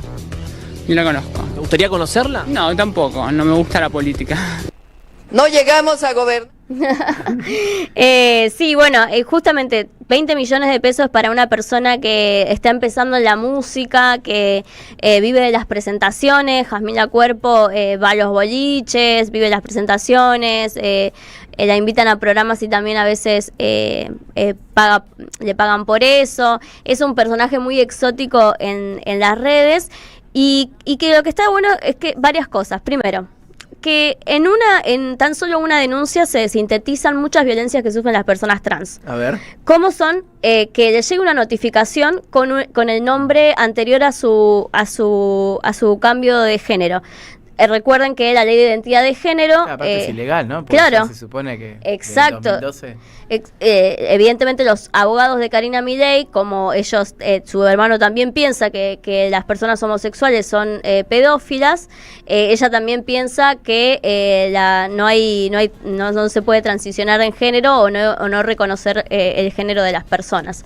Así que le llegó una notificación con su nombre anterior de varón y ella decide en muy buena decisión rechazarlo, porque si yo lo rechazo porque ese no es mi nombre, ejerciendo su derecho, amparándose en la ley de identidad de género. Después, obviamente, se sabe que se trata de un acto de censura, porque empezó a ser, el tema empezó a pasar en todos lados. Incluso yo vi grafitis que dicen, señor presidente, si yo no soy mujer. Bueno, empezó a ser medio un clip medio viral, pero bueno, es parte, la obra ya no te pertenece a vos. Ya le pertenece a todos. Las coplas ya son del pueblo, diría Larralde. Exacto. Por favor, Karina, Milei a ella. Total, la está promocionando hasta Tinelli y el Maipo no para, te digo. Total, y es algo que pasa desde que comenzó el gobierno de Javier Milei con las artistas y con, evidentemente, las disidencias sexuales que son, pareciera, el enemigo de Javier Milei. Recordemos que este año, el 1F, se produjo una gran marcha en contra de sus dichos en Davos, pero por sobre todo que a las personas trans, por ejemplo, no hay medicación para las transiciones de género, las transiciones hormonales. En el caso también se ven atacados las personas que tienen VIH, los tratamientos como que se realizaban en el Bonaparte ya se desfinanciaron. O sea, uno puede pensar, bueno, es una simple denuncia y demás, pero en ella se sintetizan todas estas violencias que sufren las personas travestis trans. Y obviamente intentan amedrentarla. Ya habla de un disciplinamiento con respecto a su música y a su arte tan popular y conurbano como es el de Jazmín Lacuerpo. Salió por suerte Jazmín hizo una contrademanda por haberla nombrado varón. Esto también, se puede filtrar su nombre de varón y eso puede generar violencia en su contexto. Esto pasa mucho en esos lugares que son tan difíciles como la transición en barrios populares, en los lugares donde vos te atendés. Si se conoce el nombre de Jazmín Lacuerpo anteriormente, puede surgir una violencia sistemática contra ella. Entonces, está bueno que lo salga a denunciar y que lo diga públicamente. Al principio tenía miedo, lo contó en un stream de Martín Sirio, que ella tenía miedo de contar que la habían denunciado, ¿no? Porque lo que significa también la asimetría de poder, que también lo mencionó Julia Mengolini cuando habló sobre lo que le sucedió a ella, que es esta violencia en Twitter que se puede traducir a lo físico, que es la asimetría de poder. No es lo mismo que te denuncie otro cantante o Juan de los Palotes a tu canción, que te denuncie la secretaria de la presidencia. Entonces, bueno, Jazmín Lacuerpo hizo una contrademanda y incluso en la marcha, en una concentración que se hizo el sábado en el Congreso de la Nación, también se pronunciaron a favor de Lacuerpo por ser una artista trans que simplemente hace música, no es que quiera hacer otra cosa, sino no intenta ni violentar ni nada, sino construir arte a partir de lo que le pasa, digamos. Y bueno, empezaron muchos memes y cosas así, pero lo bueno que ella se salió a defender, tomó fortaleza y incluso agradece a quienes difundieron esta denuncia esta contradenuncia que ella hizo y el ataque que viene sintiendo. Después declaró en algunos diarios, por ejemplo en Diario Sur, declaró que ayuden a los pobres en vez de perseguir a los maricas. O sea, que es algo que es tan esencial, pero parece que hay que volver a decirlo, ¿no? No puede estar ocupándose esto la secretaria del presidente. Bueno, ¿es esto o hablar con perros muertos? Vos sabés que ella tiene toda una línea esotérica. Era una de las que hacía de traductora con los perros del más allá. No, y es una tarotista. Incluso vi que en algunos tiene amigas que trabajan en algunos municipios libertarios que dan cursos de cómo tirar el tarot. Lo vi, funcionarias que en su tiempo libre de ANSES o de algo así. Sí, exactamente. Pero al igual que Esper, creo que Karina Milei lo que está haciendo es tratar de ponerse en escena, ¿no? hace un tiempo ella viene desarrollando como su personaje en la escena política y intenta con esto ponerse ahí en el foco. Hace poco que aprendió a hablar también en público, ¿viste? Ella era Aarón, ¿te acordás? Que igual no le sirve de mucho, porque el otro día que fue a la mesa de Mirta Legrand y hablando dio un discurso en un acto hace poco y desastre. Sí, viene mal con el tema oratoria, eso lo hereda la derecha local de Macri, que tampoco era muy bueno en sus capacidades. No, Macri igual al lado de esta gente es ¿Vos decís que von Bismarck. Sí. No, es un Martin Luther filósofo King. griego al lado de estos dos. Pero bueno, esta es un elemento mucho más para repensar de que en qué se está ocupando el gobierno en denunciar a las maricas, como dice Jasmina Cuerpo, en vez de ocuparse de los salarios de los jubilados, por ejemplo. Mañana sale una nota sobre este tema en El Grito del Sur. ¿Me lo comprometés al aire? Sí, mañana sale una nota del Grito y también con algunas declaraciones que nos dio en exclusiva al Grito, así que habló una de las chicas de FSOC con Jasmina Cuerpo y trajo el tema, todo. Me parece que también interpela generacionalmente, porque a quienes consumimos en redes también nos van permeando un poco el gusto, siendo disruptivos con sus discursos y ante todo generando arte, que ella lo único que hace quería hacer eso, es música. Muy bien, un lujo la columna de siempre, la que yo más espero, Falopita de Redes con Belén del Huerto. Para ampliar su audiencia, deberán inflar sus músculos, minar criptomonedas, usar palabras como glow up, vibe check y un hashtag. Jimbaland los convertirá en estrellas. Voy a hacer un glow up. En 530 pasan muchas cosas y todo lo que pasa está en la red. Somos Radio AM530 en Twitter. Entérate de lo que pasa. AM530. Somos redes. Somos radio. En AM530 pasan muchas cosas y todo lo que pasa está en la red. Somos Radio AM530 en YouTube. Entérate de lo que pasa. AM530. Somos redes. Somos radio. Deja tu mensaje en nuestra línea de oyentes de WhatsApp. 11 3000. Un informe especial que sacamos en El Grito del Sur. David, ¿conocés Formosa?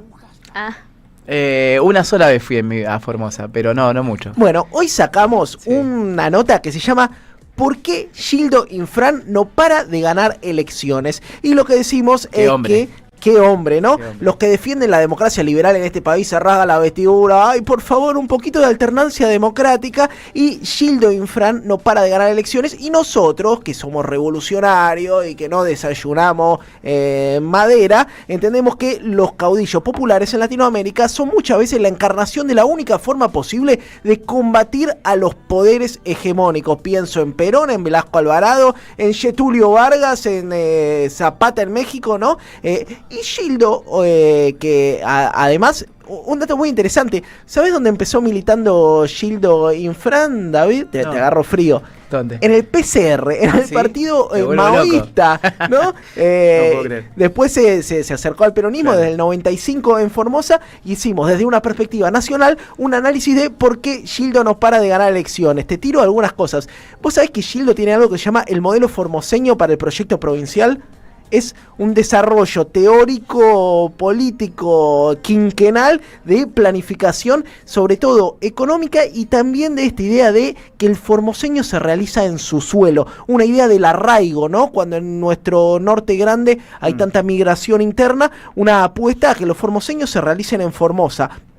Escuchá, 1.500 edificios de obra pública, a todos les pone un techo azul, entonces la característica son los techos azules en la obra pública. En el sistema educativo tiene un sistema nutricional propio, kits escolar, entrega de viandas. En el 2024 Formosa primer provincia en las pruebas a aprender. Sí, eso lo había leído. Y después ¿te acordás que había un cacique que se llamaba Félix Díaz, que paseaba por todos los canales? Un pseudo-com. Sí, un pseudo-com, lloraba en nombre de los com. Después yo me lo encontré en las marchas de Si se puede de Macri, terminó siendo el cacique macrista, ¿no es cierto? Entonces, pese a lo que dice la narrativa mediática, en las escuelas rurales cuentan con educación intercultural bilingüe y maestros especiales de modalidad aborigen, algo que no pasa en todas las provincias de nuestro país. Te sumo algo más, Gildo Infran inauguró el Hospital de Alta Complejidad Juan Domingo Perón, que trata pacientes oncológicos que antes si tenías un cáncer tenías que mudarte de tu provincia, ¿no es cierto? Salir desarraigarte, salir de tu entorno familiar. Ahora te podés quedar tratando en Formosa.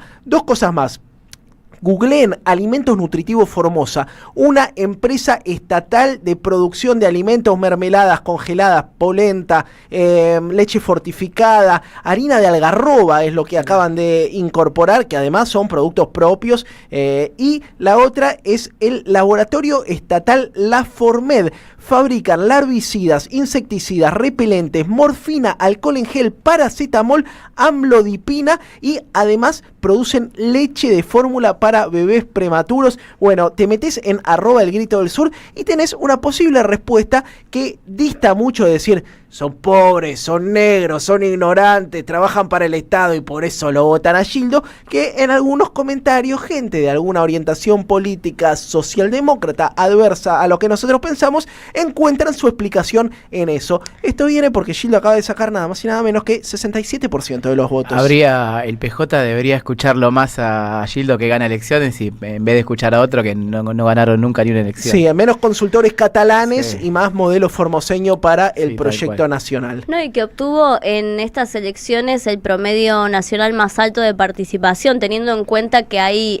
muy bajo en niveles de participación, no sé, la ponderada Santa Fe, la ponderada Rosario tuvo entre el 45% de participación, y acá hubo creo que 64% de participación. Y también entendiendo que ahí, por ejemplo, la Libertad Avanza, que se jactaba de que iba a ganar en todos los lugares, qué sé yo, iba dividida, no se entendía bien, no le pueden hacer una oposición bastante seria a Infran, o sea, todos estos personajes que critican al modelo formoseño, no pueden generar una propuesta política de oposición seria, ¿no? Porque la gente no los ve como una alternativa. No te vota nadie si no sos de Gildo, no te vota nadie Luis Naidenov, que no existís más. Te sumo acá, me dicen, chicos, 67% de pobreza en Formosa. Obviamente, miremos las causas estructurales. El norte de nuestro país ha siempre sido el sector más postergado en el desarrollo nacional estratégico, ¿no? Y qué deuda histórica que tenemos con algunas de esas provincias. Falta 1 minuto y medio para las 12 de la noche. Estamos pasadísimos. Nosotros nos estamos yendo despacito.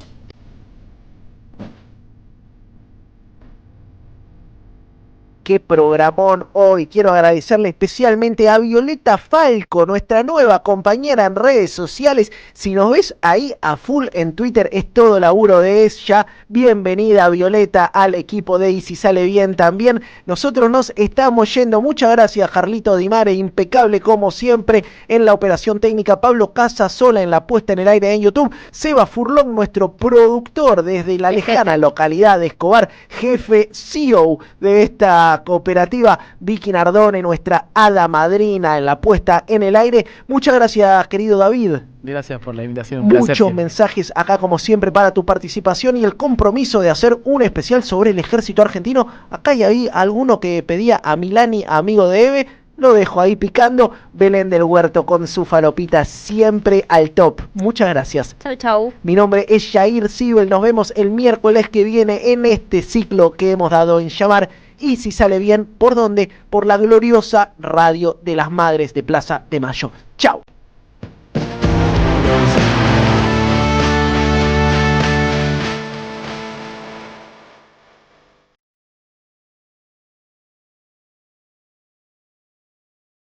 Latinoamérica es todos los días y todas las horas y todos los minutos.